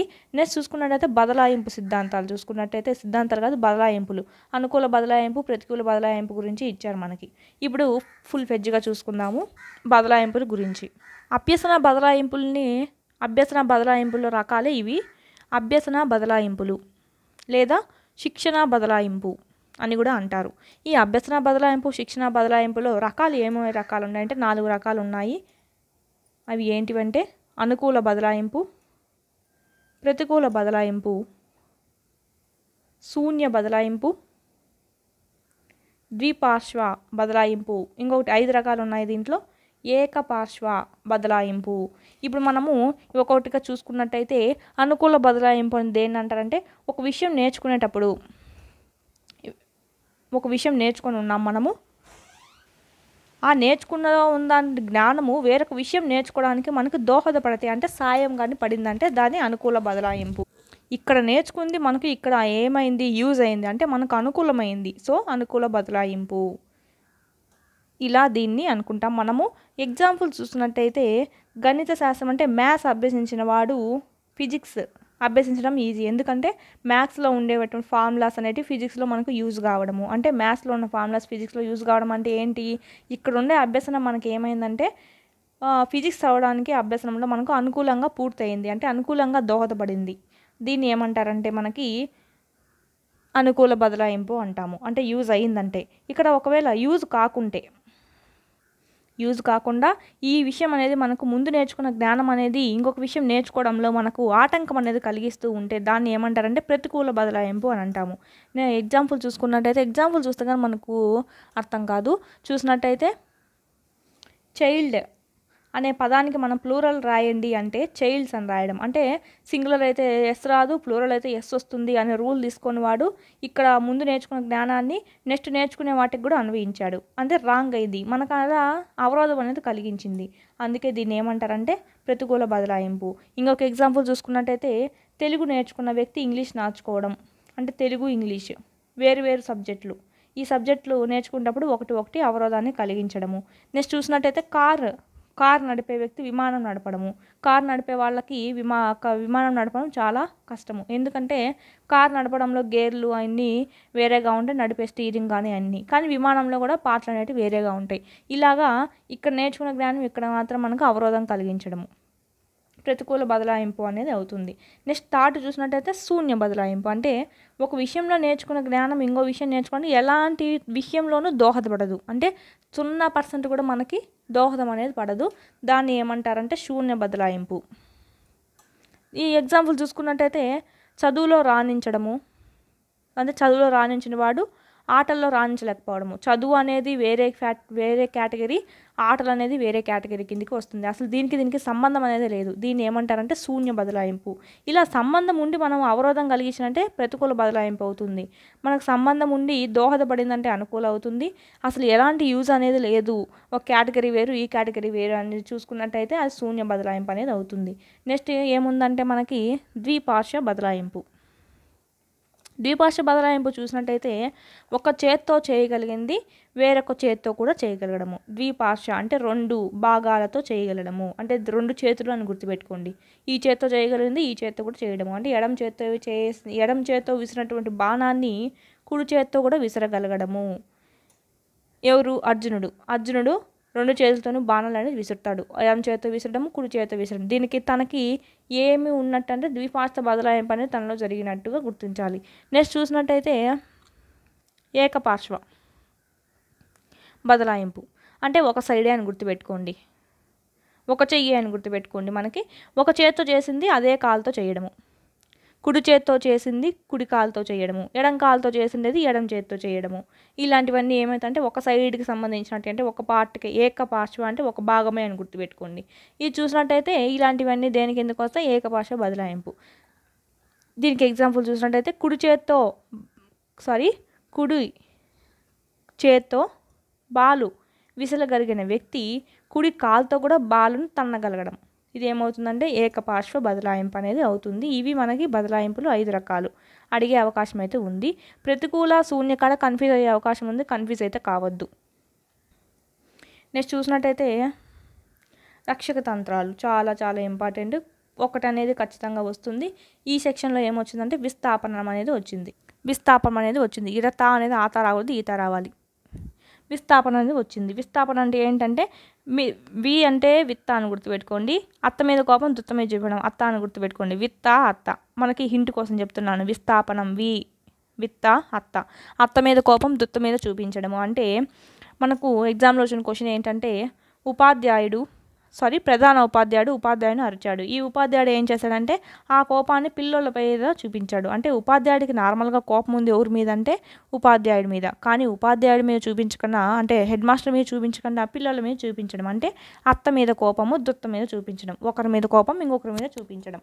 ఏమవుతుందంటే ఇది విస్థాపనం అనేది అవుతుంది. ఇలాగే మన రక్షక తంత్రాలు అన్నీ ఇప్పుడు ఈ వీడియోలో చెప్పుకున్నట్లయితే ఖచ్చితంగా ఇంకోటి వచ్చే అవకాశం ఉంది మనకి ఇక్కడ ప్రీవియస్ ఇంకా ముందు జరిగే ఎగ్జామ్స్లో. ఫస్ట్ చూసుకున్నట్టయితే హేతుకీకరణం. చాలా కన్ఫ్యూజ్ అయ్యే అవకాశం ఉంటుంది, జాగ్రత్తగా వినండి. హేతుకీకరణము ఒక పని తనకి చేతకాక చేయలేక ఉంటాడు కృత్యాలు. దాన్ని ఏం చేస్తాడంటే వేరొక కారణాన్ని చెప్పడము. అసలు కారణం ఏంటి? తనకు చేత రాదు చేయడానికి. కానీ అట్లా ఒప్పుకోకుండా ఏం చెప్తాడంటే వేరొక రీజన్ అనేది చెప్పడము. చాలా చాలా ఇంపార్టెంట్. వేరొక కారణం చెప్పడము, ఒకటి చేయకని రావడానికి వేరొక కారణం చెప్పడము ఏమవుతుందంటే చెప్పి సమర్థించుకోవడం ఏమవుతుందంటే హేతుకీకరణం అవుతుంది. ఇంగ్లీష్లో ఏమంటారంటే రేషనలైజేషన్ అని అంటాము. దీంట్లో ఎగ్జాంపుల్ చూసినట్టయితే అందని ద్రాక్ష పుల్లన, నక్క గురించి తెలుసు కదా. అందని ద్రాక్ష పుల్లన, ఏమి నువ్వు ఆ ద్రాక్షలు అందుకోకుండా పోతున్నావు అంటే అవి పుల్లగా ఉన్నాయి అందుకే నాకు వద్దు అని చెప్తాము. కానీ మెయిన్ రీజన్ ఏంటి? తనకు అందలేదు, అది నోటికి చిక్కలేదు. ఎంతసేపు ఎగిరా కూడా తనకు నోటికి చిక్కకుంటే అది ఇంకా విసుగొచ్చి వెళ్ళిపోతూ అడిగితే ఏం చెప్తుంది? అయ్యా అవి పుల్లగా ఉన్నాయిలే అందుకేను అంటుంది. అంటే రీజన్ ఏంటి? వేరు. తనకు అందక తన చేతగాక వెళ్ళిపోతుంది. చెప్పడం ఏం చెప్పింది? వేరొక కారణం అనేది చెప్పింది. అది పుల్లగా ఉన్నాయిలే అందుకేలే అని చెప్పి. సెకండ్ ఎగ్జాంపుల్ చూసినట్టయితే పరీక్షల్లో ఫెయిల్ అయిన విద్యార్థి ఏం చెప్పాడంటే పాఠశాలలో బోధన సరిగ్గా లేదు అని చెప్పడం. ఫెయిల్ అయింది తన సామర్థ్యం మీద వేసుకోకుండా పాఠశాల మీద వేయడము. వేరొక కారణం అనేది చెప్పాడు. ఇది ఏమవుతుందంటే హేతుకీకరణం అనేది అవుతుంది. నెక్స్ట్ సెకండ్ది ఏమవుతుందంటే దీంట్లోనే కన్ఫ్యూజ్ అయ్యే అవకాశం అయితే ఉంటుంది. మీరు కన్ఫ్యూజ్ అస్సలు కాకూడదు. ప్రక్షేపణం ప్రొజెక్షన్ అంటాము ఇంగ్లీష్లో. ప్రక్షేపణం చూసినట్టయితే తను చేతకాని విషయాలు అంటే తను చేయలేని విషయాలు ఏం చేస్తాడంటే వేరే మనుషుల మీదకి నెట్టేయడం, వేరొక వ్యక్తుల మీదకి నెట్టేయడం. ముందు చూసుకున్నాం కదా హేతుకీకరణంలో ఏం చూసుకున్నాం, వేరొక కారణాలు చెప్పడము, అంటే కారణం అనేది మారుస్తాడు అక్కడ. ఇక్కడ ఏం చేస్తాడు, వేరొక వ్యక్తుల మీద తోసేస్తాడు, అంటే పక్కన ఉన్న మనుషుల మీద తోసేయడము. దీంట్లో ఎగ్జాంపుల్ చూసుకున్నాం, ఇదే దానికి డిఫరెన్స్ హేతుకీకరణానికి ప్రక్షేపణంకి. ఇదే జాగ్రత్తగా గుర్తుపెట్టుకోవాలి మనము. నెక్స్ట్ చూసినట్టయితే దీనికి ఎగ్జాంపుల్ చూసినట్టయితే ఒక వ్యక్తి పరీక్షల్లో కాపీ కొడుతున్నాడు, విద్యార్థి ఎగ్జామ్ రాసేటప్పుడు. తను ఏం చేస్తాడు, తను ఎందుకురా కాపీ కొడుతున్నావు అంటే ఏం చేస్తాడంటే తన గదిలో విద్యార్థులందరినీ చూపించి వాళ్ళు కూడా కాపీ కొడుతున్నారు చూడు అని చెప్పడము. అంటే ఆ రీజన్ ఏం చేశాడు వాడు, తను చేసిందే తప్పు కాక పక్కన వాళ్ళ మీద కూడా ఇరికియడం, అంటే పక్కన వాళ్ళ మీద కూడా చెప్పడము. నెక్స్ట్ సెకండ్ ఎగ్జాంపుల్ చూసినట్టయితే ఒక వ్యక్తికి ఒక రాజకీయ నాయకుడు అంటే చాలా ఇష్టము, సరే ఇష్టం లేదు, కానీ ఏం చేస్తాడు, తన ఊర్లో ఎవరికీ ఇష్టం లేదు అని చెప్పడము. నాకే కాదు ఊర్లో ఉన్న మిగతా వాళ్ళకు కూడా ఇష్టం లేదు అని చెప్పి వేరొకరి వ్యక్తుల మీద అంటే అందరి వ్యక్తుల మీద తోసేయడం. ఇలాంటివన్నీ ఏమవుతాయంటే ప్రక్షేపణం అనేది అవుతుంది. ఇది హేతుకీకరణానికి ప్రక్షేపణానికి ఉన్న డిఫరెన్స్. నెక్స్ట్ చూసుకున్నట్టయితే విస్థాపనం. ఇది ఇప్పుడే చెప్పుకున్నాము. అత్త మీద కోపం దుత్త మీద చూపించడం, అంటే ఒకరి మీద కోపం అనేది వేరొకరి మీద చూపించడము. కోపం అనేది మార్చకుండా ధ్యేయం అనేది మార్చడం, అంటే చూపించాల్సిన పర్సన్ అనేది మార్చడము. అత్త మీద కోపం దుత్త మీద, అంటే ఉపాధ్యాయుడు చెప్పాం కదా ఇంతకుముందే, హెడ్ మాస్టర్ అనేది ఉపాధ్యాయుని అరిస్తే ఉపాధ్యాయుడిపై పిల్లల మీద అరచడము. అమ్మ పిల్లవాడిని కొట్టిందని చెప్పి పిల్లవాడు ఏం చేస్తాడు, తన బొమ్మ దగ్గరికి పోయి బొమ్మను కొట్టడము. ఇలాంటివన్నీ విస్థాపనం కిందకి వస్తాయి. నెక్స్ట్ చూసినట్టయితే ప్రతిగమనం, రిప్రెషన్ అంటాం ఇంగ్లీష్లో. ప్రతిగమనం అంటే గమనం అంటే కదలిక అనేది వెనక్కి వెళ్ళడం, ప్రతి అంటే వెనక్కి వెళ్ళడం అని గుర్తుపెట్టుకోండి. దీంట్లో ఏమవుతుందంటే ఒక వ్యక్తి తనకిష్టమైన వాళ్ళు చనిపోయారు, తను ఏం చేస్తాడంటే చిన్న పిల్లోడిలాగా బోర్మని ఏడ్చడము, చిన్న పిల్లవాడిలాగా ఏడ్చడము. అంటే ఇప్పుడున్న వ్యక్తి వయసు నుంచి వాడు వెనక్కి ఉన్న వయసు వరకు వెళ్ళాడు, అంటే చిన్నపిల్లాడి వయసుకు వెళ్ళిపోయాడు. అలా చిన్నపిల్లవాడిలా ప్రవర్తించడం ఏమవుతుందంటే ప్రతిగమనము అవుతుంది. నెక్స్ట్ చూసినట్టయితే ఫిఫ్త్ వన్ పరిహారం, కాంప్రెన్సేషన్. ఇది చూసుకున్నట్టయితే పరిహారము ఒక రంగంలో తీరనివి వేరొక రంగంలో తీర్చుకోవడం, మన కోరికలు అనేటివి. అంటే మన కోరికని కాదు, అంటే ఉన్న సామర్థ్యమే అట్టుంటుంది. ఒక రంగంలో రాణించడం ఇంకొక రంగంలో రాణించడం. అంటే ఇప్పుడు కొంతమంది మ్యాథ్స్ బాగా చేయగలుగుతారు, కొంతమంది బయాలజీలో వీక్గా ఉంటారు, కొంతమంది చదువు బాగా చదువుతారు, ఆటల్లో మాత్రం రాణించలేదు, ఇంకొంతమంది ఆటల్లో బాగా రాణిస్తారు కానీ చదువు అనేది ఒక అంత కూడా రాదు. ఇలాగా ఒక రంగంలో తక్కువ ఉండడం, ఒక రంగంలో ఎక్కువ ఉండడం, ఒక రంగంలో రాణించకుండా ఉండడం, ఒక రంగంలో రాణించడం. దీన్ని ఏమవుతుందంటే పరిహారము. అంటే ఇక్కడ రాణించలేని పరిహారం ఇక్కడ తీర్చేసుకుంటున్నారు అని గుర్తుపెట్టుకోవచ్చు మనం, హింట్ కోసం కావాలంటే. నెక్స్ట్ చూసుకున్నట్టయితే ఇది కూడా ఇంపార్టెంట్, తాదాత్మీకరణం. ఇంగ్లీష్లో ఏమంటారంటే ఐడెంటిఫికేషన్, అంటే తన ఐడెంటిటీని వేరొకరిలో చూసుకోవడం అని వస్తుంది. ఒక తండ్రికి తను పోలీస్ కావడం అంటే చాలా ఇష్టము, కానీ తను కాలేకపోతాడు, కానీ తన పిల్లవాడిని పోలీస్ చేసి తనని చూసుకోవడము తదాత్మీకరణం అనేది అవుతుంది. అంటే తన ఐడెంటిటీని తన పిల్లవాడిలో చూసుకోవడము. ఇలా కూడా గుర్తుపెట్టుకోవచ్చు మనము. ఇలాగా తను కోరుకునేది తన విజయాలు ఇతరుల్లో కానీ లేక తన కొడుకుల్లో కానీ తన మనవల్లో అట్లాగా వాళ్ళకు సాధింపజేసి వాళ్ళలో చూసుకోవడం ఏమవుతుందంటే తదాత్మీకరణం అనేది అవుతుంది. నెక్స్ట్ చూసుకున్నట్టయితే స్వైర కల్పన, ఫ్యాంటసీ. దీన్ని ఏమంటే పగటి కలలు కనడం లేదా పిచ్చి పిచ్చి ఆలోచనలన్నీ చేయడము, పగటి కలలు కనడము. రక్షక తంత్రాల్లో అనిర్దిష్టమైనది ఏంటంటే ఇదే, అనిర్దేశితమైనది అంటే ఎక్కువగా యూజ్ చేయకూడదు, అసలు పిల్లవాళ్ళ చేత కూడా యూజ్ చేయించకూడదు. మనకు ప్రీవియస్ వీడియోస్లో చెప్పుకున్నాము, ఆలోచన రకాలు చెప్పాం కదా, ఆలోచన రకాల్లో కూడా మనం చెప్పాము అనిర్దేశమైన ఆలోచన ఏదంటే స్వైర ఆలోచన. అలాగే ఇక్కడ కూడా స్వైర కల్పన అనేది చాలా చెడుది, ఇది మాత్రం నిర్దేశంగా తీసుకోకూడదు. ఇది చూసినట్టయితే నిజ జీవితంలో ఏమైనా సాధించలేదంటే దాన్ని పగటి కలలు కండము, పగలుపూట కలలు కండము, లేదా పిచ్చి పిచ్చి ఆలోచనలు చేయడము, నేను ఇలా అయిపోయాను అలా అయిపోతాను, గాల్లో మెడలు కట్టడము, చిటికెలో పందిరి వేయడం, ఇలాంటివన్నీ దేని కిందకి వస్తాయంటే స్వైర కల్పన కిందికి వస్తాయి. నిజ జీవితంలో వాడికి హీరోయిన్ కావాలని ఇష్టము, హీరోయిన్ కాలేక ఏం చేస్తుంది, నిద్రపోతూ కలలో తను ఊహించుకోవడము, లేదా పగటి కళలు పగలే నేను ఇట్టయినాను అట్లయినాను అని చెప్పి అవ్వకముందే అయినాను అని చెప్పి కోరుకోవడము, ఇవన్నీ ఏమైతాయంటే స్వైర కల్పన కిందికి వస్తాయి. ఇది అనిర్దేశితమైన రక్షక తంత్రం ఏదంటే స్వైర కల్పన. నెక్స్ట్ చూసుకున్నట్టయితే ఉపసంహరణ ఇక్కడ పేరులోనే ఉంది. మనము దాన్ని చేయకుండా సంహరించుకోవడము అంటే ఏంటంటే పరీక్షల్లో ఖచ్చితంగా ఫెయిల్ అవుతామని తెలుసు, ఆ భయంతో ఏం చేయడము, పరీక్షకు అసలు అటెండే కాకుండా ఉండడము, దాన్ని ఏమంటారంటే పోకుండా సంహరించుకోవడం, ఉపసంహరణ అని అంటాము. నెక్స్ట్ చూసుకున్నట్టయితే ఇంకా మిగిలిన రక్షక తంత్రాలు ప్రతిచర్య నిర్మితి అంటే రియాక్షన్ ఫార్మేషన్ అని అంటాం ఇంగ్లీష్లో. ప్రతిచర్య నిర్మితి అంటే ఒక చర్యకు ప్రతిచర్య ఇవ్వడం, అంటే ఒక చర్యకు రివర్స్గా ఇవ్వడము. అంటే ఇష్టమైనగా అంటే ఒక సినిమాని చూపించాము, ఇది ఎలా ఉంది అంటే నిజానికి అదేమీ వాడికి నచ్చలేదు, బాగలేదు, కానీ వాడు బయటికి ఏం చెప్పడము, పక్కన వాళ్ళు ఫీల్ అవుతారేమో అని చెప్పి అబ్బా భలే ఉంది అని చెప్పడము. ప్రతిచర్య నిర్మితి అంటే ఉండేది కాకుండా రివర్స్గా చెప్పడము, ప్రతిచర్య నిర్మితి కిందికి వస్తుంది. నెక్స్ట్ చూసుకున్నట్టయితే నిరాకరణ. ఇదేమవుతుందంటే ఉన్నది ఉన్నట్టు చెప్పడం. ఒకవేళ నీకు నచ్చలేదు అనుకో, నాకు నచ్చలేదు అని చెప్పడము. ఇదేం బాగలేదు అనుకో, సినిమా అడిగినప్పుడు ఇదేం బాగలేదు అని చెప్పడం, అంటే ఉన్నది ఉన్నట్టుగా చెప్పేయడము. అయిష్టమైంది ఇష్టం లేదనే చెప్పడము. నెక్స్ట్ చూసుకున్నట్టయితే బౌద్ధీకరణ ఏంటంటే ఇది కూడా చాలా చాలా ఇంపార్టెంట్. బాధ కలగజేసే విషయాలు ఉంటాయి కదా, అంటే ఎవరైనా చనిపోయినప్పుడు అలాగ బాధ కలిగిన విషయాల్లో ఏం చేస్తారంటే కొన్ని వాక్యాలు అనేటివి వాడి వాళ్ళు ఆ బాధ నుంచి విముక్తి అనేది పొందడము. ఎగ్జాంపుల్ చూసుకున్నట్టయితే ఎవరైనా చనిపోయినప్పుడు ఏం చేస్తారంటే బతుకున్నప్పుడు ఆ వ్యక్తి చాలా బాగా జీవించాడు, ఈయనే అందరికీ సహాయపడ్డాడు, కానీ ఇప్పుడు చనిపోయాడు అనడము. అంటే అలాగ వాస్తవ వాక్యాలు వాడి తను ఉపశమనం అనేది పొందడం ఏమవుతుందంటే బౌద్ధికీకరణ అనేది అవుతుంది. నెక్స్ట్ చూసుకున్నట్టయితే అంతరీకరణ.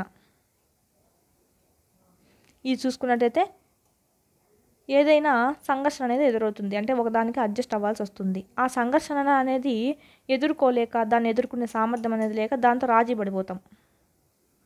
దాన్ని ఏమవుతుందంటే అంతరీకరణ, అంటే అడ్జస్ట్ అయిపోయి దాన్ని మనలో లీనం చేసుకోవడము. ఎగ్జాంపుల్ చూసినట్టయితే ఒక వెజిటేరియన్ అమ్మాయి ఉంది, పెళ్ళయింది, అక్కడ అందరికీ అత్త వాళ్ళకి కానీ మామలకు కానీ హస్బెండ్కి కానీ అంతా నాన్ వెజ్ చేసి వండాలి. అలా చేయడంగా తను కూడా నాన్ వెజ్ అనేది తినడం అలవాటు చేసుకోవడము. అంటే స్వతహాగా ఆమె అనేది మాంసాహారి కాదు, శాకాహారి, కానీ అక్కడ వెళ్ళిన తర్వాత ఆ పరిస్థితులకు అనుగుణంగా వాటితో అడ్జస్ట్ అవ్వలేక ఏం చేసిందంటే ఎదుర్కోలేక రాజీ పడిపోయింది ఆ సిచ్యువేషన్తో, నాన్ వెజ్ అనేది తినేస్తుంది. అలాగా దీన్ని ఏమంటారంటే అంతరీకరణ అని అంటాము. నెక్స్ట్ చూసుకున్నట్టయితే ఉదాత్తీకరణం. లాస్ట్ రక్షక తంత్రం ఉదాత్తీకరణం. సమాజానికి ఆయోధ్యం కానటువంటి విషయాలు ఏం చేస్తామంటే ఆయోధ్యం అయ్యేటట్టు చేయడము. అంటే ఏంటంటే ఇప్పుడు సమాజంలో ఒకరు ప్రియురాలను ప్రేమించి చాలా డిప్రెషన్లోకి వెళ్ళిపోయాడు. ఆ ప్రియుడు ఏం చేస్తాడంటే బొమ్మలు గీస్తాడు ప్రియురాలది. ఆ బొమ్మలు గీస్తూ ఏమవుతాడంటే పెద్ద డ్రాయింగ్ మాస్టర్ అనేది అయిపోవడము. అంటే చాలా చిత్రకళలో చాలా నైపుణ్యం అనేది సంపాదించడము, చిత్రకారుడు కావడము. ఫస్ట్ ఆఫ్ ఆల్ తను ప్రేమించి డిప్రెషన్లోకి వెళ్ళిపోయి అదంతా సమాజానికి ఆమోద్యం కాని విషయము. మళ్ళీ ఏం చేస్తాడు, ఆ ఆమోద్యం కాని విషయాన్నే తన ప్రేయస్ని మరవలేక బొమ్మలు గీస్తూ తను చిత్రకారుడు అవ్వడము. ఇది ఏమవుతుందంటే ఉదాత్తీకరణం అనేది అవుతుంది. ఇది మనకు రక్షక తంత్రాలు. ఈ రక్షక తంత్రాలు యూజ్ చేసి ఇప్పుడు రక్షక తంత్రాలు దేనిలో వస్తాయంటే సర్దుబాటు అడ్జస్ట్ ఎక్కువ చేసుకోవడం వల్ల మనకి దాంట్లోంచి విముక్తి పొందడానికి ఏం చేస్తాము, సర్దుబాటు ఎక్కువ చేసుకోలేక విముక్తి పొందడానికి ఈ రక్షక తంత్రాలను యూజ్ చేస్తాం. అప్పుడు మన మనసు అనేది ఉపశమనం అనేది చెందుతుంది. ఇలా ఎక్కువ రక్షక తంత్రాలు యూజ్ చేయడం వల్ల ఏమవుతుందంటే విషమయోజనం అనేది కలిగే అవకాశం ఉంది. విషమయోజనం అంటే ఏంటంటే అబ్నార్మల్ బిహేవియర్, అసాధారణ ప్రవర్తన. మళ్ళీ ఇదే దారి తీసి ఏమవుతుందంటే పిచ్చి, లాంటివి అనేటివి పడే అవకాశం ఉంది. అందుకే రక్షక తంత్రాలని విరివిగా యూజ్ చేయకూడదు అని చెప్తారు. మెయిన్ ఏంటంటే ఆ స్వైరకల్పన అనేది అస్సలు యూజ్ చేయకూడదు అని చెప్తా ఉంటారు. నెక్స్ట్ చూసినట్టయితే ఇది రక్షక తంత్రాలకు సంబంధించి. నెక్స్ట్ మీకు ఇక్కడ డిఫరెన్స్ అనేది ఒకటి తెలియాలి. ఒత్తిడి అంటే ఏంటి, సంఘర్షణ అంటే ఏంటి, డిఫరెన్స్. సంఘర్షణ, ఒత్తిడి మరియు కుంటనం అంటే ఫ్రస్ట్రేషన్. ఒత్తిడి అంటే స్ట్రెస్. చూసుకున్నట్టయితే దీని డిఫరెన్స్ అనేది చాలా ఇంపార్టెంట్. మనకి చూసుకున్నట్టయితే ఒక రెండు విరుద్ధమైనటివన్నా, రెండు లేదా ఇష్టమైనటివన్నా ఇచ్చి ఏదో ఒక దాన్ని ఎంచుకోమన్నామంటే అప్పుడు మనసులో జరిగేది ఏంటి, దాన్ని సంఘర్షణ అని అంటాం. అదే ఒకటి ఎంచుకోలేక వాడు సతమతం అవుతూ ఉంటారు, ఆ స్థితినే ఏమంటామంటే సంఘర్షణ అని అంటాం. ఒత్తిడి అంటే ఏంటంటే ఆ లక్ష్యాన్ని అనేది చేరుకోలేక, ఒక లక్ష్యాన్ని చేరుకోలేడు అంటే చేరుకోవడానికి కారణం ఏంటంటే తనలో సరిపోయే శక్తి సామర్థ్యాలు అనేటివి ఉండవు. లక్ష్యాన్ని చేరుకోవడంలో శక్తి సామర్థ్యాలు అనేటివి సరిపోకపోతే అప్పుడు తను ఆలోచించి ఒక మానసిక ఆందోళనకి గురవుతాడు. దాన్ని ఏమవుతుందంటే ఒత్తిడి అని అంటాము. ఇక్కడ మెయిన్గా గుర్తుపెట్టుకోవాల్సిన శక్తి సామర్థ్యం లేకపోవడము. ఇక్కడ కుంటనం చూసినట్టయితే లక్ష్యం ఛేదించడానికి తనకి శక్తి సామర్థ్యాలు ఉన్నాయి, శక్తి సామర్థ్యాన్ని అంతా అప్లై చేశాడు, అయినప్పటికీ ఆ అబ్బాయి ఫెయిల్ అంటే విఫలమైనాడంటే అప్పుడు తనకి ఏమొస్తుందంటే ఫ్రస్ట్రేషన్ అనేది వస్తుంది, కుంటనానికి గురవుతాడు. ఇక్కడ చూసినట్టయితే 3 డిఫరెన్స్ అనేది తెలుస్తుంది కదా. రెండిట్లో ఏదో ఒకటి ఎంచుకోలేక సతమతం అవ్వడం సంఘర్షణ అవుతుంది. ఒత్తిడి అంటే ఏంటి, లక్ష్యం చేరుకోవడానికి శక్తి సామర్థ్యాలు ఉన్నప్పటికీ శక్తి సామర్థ్యాలు లేకపోవడము. కుంటనం అంటే ఏంటి, లక్ష్యం చేరుకోవడానికి శక్తి సామర్థ్యాలు ఉన్నప్పటికీ అవి బాగా యూజ్ చేసినప్పటికీ తను విఫలం చెందాడంటే అప్పుడు తనకి ఏమొస్తుందంటే ఫ్రస్ట్రేషన్ అనేది వస్తుంది. ఇది మనకి సంఘర్షణకి, ఒత్తిడికి, కుంటనానికి ఉన్నటువంటి డిఫరెన్స్. ఇక్కడ మెయిన్ శక్తి సామర్థ్యాలు అనేవి ఉండవు, ఈడేమో శక్తి సామర్థ్యాలు ఉంటాయి కానీ విఫలమై ఉంటాడు. ఇది మనకి చాలా ఇంపార్టెంట్ డిఫరెన్స్ అనేది. నెక్స్ట్ చూసుకున్నట్టయితే మనకి ప్రతిసారి అడిగేది ఏంటంటే వైయక్తిక భేదాలు, ఇండివిజువల్ డిఫరెన్సెస్. ప్రీవియస్ వీడియోలో చెప్పాం కానీ బ్రీఫ్గా చెప్పేసాము. ఇక్కడ ఇంకొంచెం బ్రీఫ్గా చెప్పుకుందాము. వైయక్తిక భేదాలు ఎన్ని రకాలు అంటే 2 రకాలు. ఒకటి ఏంటి ఇంటర్, ఇంకొకటి ఇంట్రా. అంటే అంతర వ్యక్తిగత భేదం లేదా వ్యక్తంతర భేదం అని కూడా అంటాము. ఇంట్రా చూసినట్టయితే వ్యక్తి అంతర భేదం అంటే ఒక వ్యక్తిలోనే అంతరంగా భేదాలు ఉండడము. నెక్స్ట్ చూసుకున్నట్టయితే వ్యక్తి అంతర్గతంగా భేదాలు ఉండడము, వ్యక్తి అంతర్గత భేదము. ఇది దాని డిఫరెన్స్. మనకు పేర్లు అంతర వ్యక్తి అని ఇచ్చారంటే ఇది ఫస్ట్ది అవుతుంది, వ్యక్తి అంతర అని ఇచ్చారంటే సెకండ్ది అవుతుంది. చాలా చాలా ఇంపార్టెంట్, ఇది కన్ఫ్యూజ్ కాకూడదని మళ్ళీ రిపీట్ చేస్తున్నాను ఈ వీడియోలో కూడా. నెక్స్ట్ ఇది చూసినట్టయితే ఫస్ట్ దానికి అంతర వ్యక్తిగత భేదము అంటే వ్యక్తికి మధ్య భేదం ఉండేది చెప్పడము. చూసినట్టయితే ధోని అనేవాడు క్రికెట్లో బాగా రాణించగలడు, ఆనంద్ అనే ఆయన చెస్లో బాగా రాయగలడు. అంటే ఇక్కడ ఒక వ్యక్తికి పోలిక అనేది చెప్పడము. దీనే ఏమంటారంటే అంతర వ్యక్తిగత భేదము లేదా వ్యక్తి అంతర భేదము అని చెప్తాము. నెక్స్ట్ సెకండ్ చూసినట్టయితే వ్యక్తి అంతర భేదము, వ్యక్తిలో అంతరంగా ఉన్నటువంటి భేదము. వ్యక్తి అంతర్గత, వ్యక్తి యొక్క అంతర్గతలో ఉన్నటువంటి భేదము అంటే ఒక వ్యక్తిలోనే ఉన్నటువంటి వివిధ భేదాల గురించి చెప్పడము. చూసినట్టయితే ప్రేమిక అనే అమ్మాయి ఉంది. ఆ ప్రేమిక అనే అమ్మాయి మ్యాథ్స్లో బాగా రాణించగలదు కానీ సోషల్లో బాగా రాణించలేదు. మ్యాథ్స్ ఏమో బాగా చేయగలుగుతుంది, సోషల్ ఏమో బాగా చేయగలలేదు. ఒక వ్యక్తిలోకి సంబంధించే 2 సామర్థ్యాలు అనేటివి మనము చెప్పడాన్ని ఏమంటారంటే పోల్చి వ్యక్తి అంతర భేదము అని అంటాము. మనకు పేరులోనే ఉంది. ఇలాగ మనం కన్ఫ్యూజ్ అయ్యే అవకాశం అయితే ఉండకూడదు. నెక్స్ట్ ఇది మనకు సంబంధించి. నెక్స్ట్ చూసుకున్నట్లయితే చక్కెర స్థాయి పెరగడం ఏ హార్మోన్ వల్ల సంభవిస్తుందంటే ఇన్సులిన్ లోపం వల్ల సంభవిస్తుంది. మనం ప్రీవియస్ వీడియోస్లో గ్రంథుల గురించి చెప్పుకున్నాం, హార్మోన్స్ గురించి ఖచ్చితంగా ప్రశ్నలు వస్తున్నాయి. దీంట్లో అయితే రెండు వచ్చాయి చూడండి.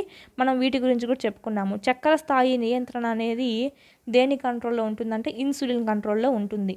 ఇన్సులిన్ ఏం చేస్తుందంటే గ్లూకోజ్ని గ్లైకోజన్గా మారి షుగర్గా నిస్తబ్ది చేసుకొని అవసరమైనప్పుడల్లా వాడుకుంటూ ఉంటుంది.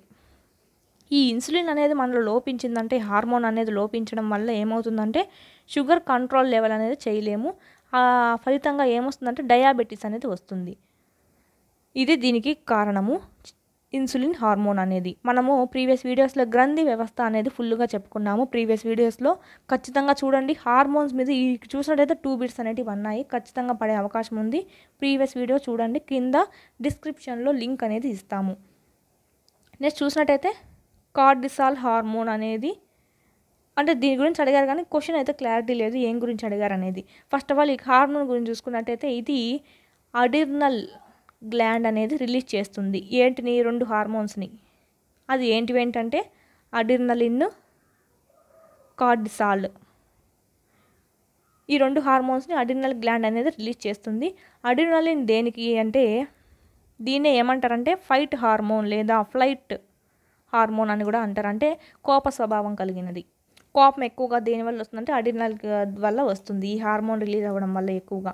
నెక్స్ట్ కార్టిసాల్ అంటే ఏంటంటే దీన్నే ఏమంటారంటే దీనివల్ల మనకి ఏమవుతుందంటే ఎప్పుడు సాడ్గా ఉండడము, హ్యాపీగానే ఉండరు, అన్హ్యాపీగా ఉండడము లాంటివి జరుగుతుంటాయి. అందుకే దీన్ని ఏమంటారంటే సాడ్ హార్మోన్ లేదా అన్హ్యాపీ హార్మోన్ అని కూడా అంటారు. ఇప్పుడు మన క్వశ్చన్ ఎలా అడిగారో తెలీదు. కార్టిసాల్ హార్మోన్ అనేది ఏ గ్రంథి రిలీజ్ చేస్తుంది అంటే అడిర్నల్ గ్లాండ్.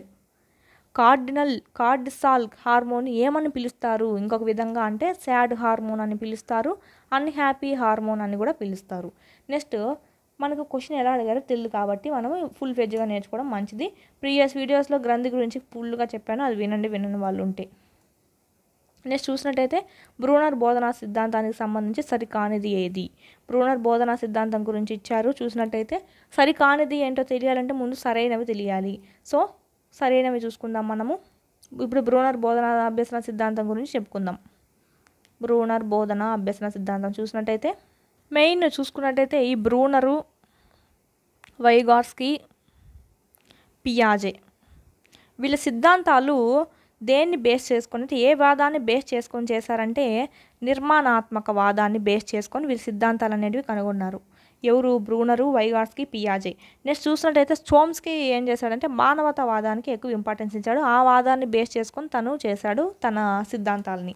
ఇప్పుడు మనం బ్రూనర్ గురించి చూసుకున్నట్టయితే బ్రూనర్ బోధనా సిద్ధాంతం అని అంటారు, లేదా బ్రూనర్ శిక్షణా సిద్ధాంతం అని కూడా అంటారు. నెక్స్ట్ బ్రూనర్ ఆవిష్కరణ అభ్యసన సిద్ధాంతం అని కూడా పిలుస్తారు. దీనికే చాలా రకాల పేర్లు పెట్టారు చూడండి.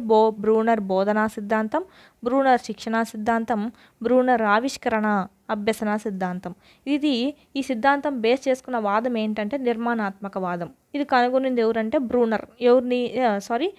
నిర్మాణాత్మక వాదాన్ని కనుగొనిందని కాదు అర్థం ఇక్కడ. ఈ సిద్ధాంతాన్ని కనుగొంది బ్రూనరు. ఈయన ఏ దాన్ని యూజ్ చేస్తాడంటే నిర్మాణాత్మక వాదాన్ని యూజ్ చేసి ఈ సిద్ధాంతాన్ని కనుగొన్నాడు. నెక్స్ట్ చూసినట్టయితే ఈయన పియాజే చేసినటువంటి ప్రయోగాలకు ప్రభావితుడయ్యే ఈ సిద్ధాంతాన్ని అనేది కనుగొన్నాడు. నెక్స్ట్ చూసినట్టయితే ఈయన అభ్యసనం అంటే ఏం చెప్పాడంటే అభ్యసనం అంటే ఏంటంటే జ్ఞాన నిర్మాణమే అని చెప్పాడు. ఎవరు? బ్రూనర్. చూసినట్టయితే అంటే 2 ఒకే స్పెల్లింగ్ కలిగి ఉన్నాయి చూడండి, ఇలా గుర్తుపెట్టుకోవచ్చు. జ్ఞాన నిర్మాణం అంటే పాత నాలెడ్జ్ని కొత్త నాలెడ్జ్ని బేస్ చేసుకొని రెండింటిని కలిపి నిర్మించుకుంటాడు. ఇదే పిల్లవాడిలో జ్ఞానం అనేది నిర్మాణం జరుగుతుంది, ఇలాగ జరుగుతుంది అని చెప్పింది ఎవరంటే బ్రూనర్. ఇది మనకి సంబంధించి మనకు ఆప్షన్స్లో ఏమి ఇచ్చారో మనకు కరెక్ట్గా తెలియదు కాబట్టి ఫుల్ ఫెజ్గా తెలుసుకుంటున్నాము. ఇవి కాకుండా వేరే ఇచ్చారంటే ఆప్షన్లో అవి రైట్ అవుతాయి. బ్రూనర్కి సంబంధించి ఇచ్చాడంటే ఇవి రైట్ అవుతాయి. జస్ట్ చూసినట్టయితే బ్రూనర్ బోధనా సోపానాలు చాలా ఇంపార్టెంట్. బ్రూనర్ బోధనా సోపానాలు ఎన్ని అంటే 4. అవి ఏంటివంటే సన్నద్ధత, నెంబర్ 2 విషయ నిర్మాణం, నెంబర్ 3 బోధనా క్రమం లేదా వరుస క్రమం, నెంబర్ 4 పునర్బలనం. పిల్లవాళ్ళలో ఫస్ట్ వచ్చేది ఏంటి? పిల్లవాళ్ళలో సంసిద్ధత అనేది మనం కలిగించాలి. సంసిద్ధతను ఏమంటాం? సన్నద్ధత. నెక్స్ట్ ఏం చేయాలి? విషయాన్ని ఒక నిర్మాణంగా మనం చేసి పెట్టుకోవాలి, విషయాన్ని నిర్మాణం చేయాలి. నెక్స్ట్ బోధన క్రమం లేదా వరుస క్రమం, ఇంకా బోధన స్టార్ట్ చేయాలి, వాళ్ళకి ఒక వరుస క్రమంలో వాళ్ళకి అందించాలి బోధన అనేది. నెక్స్ట్ 4th ఎంత బాగా చదివారో ఎంత బాగా అర్థమైందో తెలుసుకోవడానికి మనం పునర్బలనం అనేది చేయాలి. ఇవి ఈయన చెప్పినటువంటి బోధనా సోపానాలు 4, చాలా ఇంపార్టెంట్. నెక్స్ట్ చూసినట్టయితే ఈ బ్రూనర్ రాసిన బుక్ ఏంటంటే గ్రంథము ప్రాసెస్ ఆఫ్ ఎడ్యుకేషన్ అనే గ్రంథాన్ని రాసింది ఎవరు అంటే బ్రూనర్. ఈయన ఏం చేశాడంటే విద్యార్థి యొక్క అభ్యసన అంశాలకు లేదా విషయాలకు కాకుండా ప్రాధాన్యత ఏమి ఇచ్చారంటే విద్యార్థి యొక్క ఆలోచనలకు ప్రాధాన్యత అనేది ఇచ్చారు ఈ బ్రూనర్. ఇది కూడా చాలా ఇంపార్టెంట్. మరియు ఈయన ఏ వాదాన్ని వ్యతిరేకించాడు అంటే ప్రవర్తనవాదాన్ని వ్యతిరేకించాడు. ఈ నిర్మాణాత్మక వాదం చేసిన వాళ్ళందరూ వ్యతిరేకించే ఏ వాదం అంటే ప్రవర్తనవాదాన్ని వ్యతిరేకించుంటారు. చాలా హింట్ బాగా గుర్తుపెట్టుకోవచ్చు. ఈయన వ్యతిరేకించిన వాదం ఏంటంటే ప్రవర్తనవాదాన్ని వ్యతిరేకించాడు. నెక్స్ట్ చూసినట్టయితే ఈయన చెప్పింది ఏంటంటే మెయిన్ ఇదొకటి నాకు తెలిసి ఇదే ఇచ్చింటారు సెంటెన్స్. అభ్యసనంకు పరిపక్వతతో సంబంధం లేదు. ఏ విషయమైనా ఏ విషయాన్నైనా పిల్లవాళ్ళకు ఏ ఏజ్లో అయినా ఏదో ఒక రూపంలో బోధించవచ్చు అని చెప్పింది ఎవరంటే బ్రూనర్. చాలా చాలా చాలా ఇంపార్టెంట్. అభ్యసనానికి పరిపక్వతతో సంబంధం లేదు అంటే మెచ్యూరిటీతో సంబంధం లేదు. పిల్లవాడికి ఏ ఏజ్ అయినా సరే ఏదో ఒక బోధనా పద్ధతి అనేది యూజ్ చేసి అనుగుణంగా ఉండేది నేర్పించవచ్చు అని చెప్పింది ఎవరంటే మనం బ్రూనర్. ఇది వచ్చింటారు నాకు తెలిసి సెంటెన్స్లో సరి కానిది అని చెప్పి ఇది ఏమన్నా తారుమారు ఏమన్నా ఇచ్చింటారని నేను అనుకుంటున్నాను. నెక్స్ట్ చూసినట్టయితే ఇది తనకు సంబంధించి ఇదైతే చాలా చాలా ఇంపార్టెంట్, బాగా గుర్తుపెట్టుకోండి. అభ్యసనానికి పరిపక్వతతో సంబంధం లేదని చెప్పింది ఎవరంటే బ్రూనరు. పిల్లవాళ్ళ విద్యార్థి యొక్క ఆలోచనలకు ఎక్కువ ప్రాధాన్యత ఇచ్చింది ఎవరంటే బ్రూనర్ అభ్యసన అంశాల కంటే. అలాగే ఇది మనకు బ్రూనర్కి సంబంధించి. ఇంతటితో మనకు చూసినట్టయితే మనకు తెలిసిన క్వశ్చన్స్ అన్నీ మనం ఎక్స్ప్లెయిన్ చేసుకున్నాం ఈ వీడియోలో బ్రీఫ్గా. నెక్స్ట్ చూసుకున్నట్టయితే ముందు ప్రీవియస్ వీడియోస్ ఎవరైనా చూడని వాళ్ళు ఉంటే అవి కూడా వినండి. లింక్ అనేది ఇచ్చుంటాము కింద మనము. మీకు చాలా యూజ్ అవుతుంది ముందు జరిగే సెషన్స్లో. ఇది ఎస్ఏ వాళ్ళకి ఇలా ఇచ్చారంటే ఎస్సిటీ వాళ్ళకి చాలా ఈజీగా ఇస్తారు, ఏం భయపడిన అవసరం లేదు. ఎస్ఏ వాళ్ళకి ఇది ఇచ్చారంటే ఎస్సిటీ వాళ్ళకి చాలా ఈజీగా వచ్చుంటారు. ఈ వీడియోస్ కానీ విన్నారంటే మీకు చాలా బాగా రివిజన్ అయిపోతుంది. ఎవరైనా ఇంకా సబ్స్క్రైబ్ చేసుకునే వాళ్ళు ఉంటే సబ్స్క్రైబ్ చేసుకోండి ఛానల్ని ప్లీజ్. మీకే యూజ్ అవుతుంది. మీ ఫ్రెండ్స్కి ఎవరికన్నా షేర్ చేయండి, వాళ్ళకి యూజ్ అవుతుంది. ముందు సెషన్స్లో వాళ్ళు బాగా రాయగలుగుతారు. చూసినట్టయితే మనకి వీటిల్లోంచే ఒక 10-13 దాకా మన వీడియోస్లో నుంచే వచ్చాయి. చూసినట్టయితే అవి చదివారంటే మీకు బాగా రివిజన్ అయిపోయి కవర్ అయిపోయే అవకాశం అయితే ఉంది. Thanks for watching. ఇట్నే చూస్తూ ఉండండి వీడియోలని. నెక్స్ట్ వీడియోలో మళ్ళీ కలుసుకుందాం మీతో. Thank you.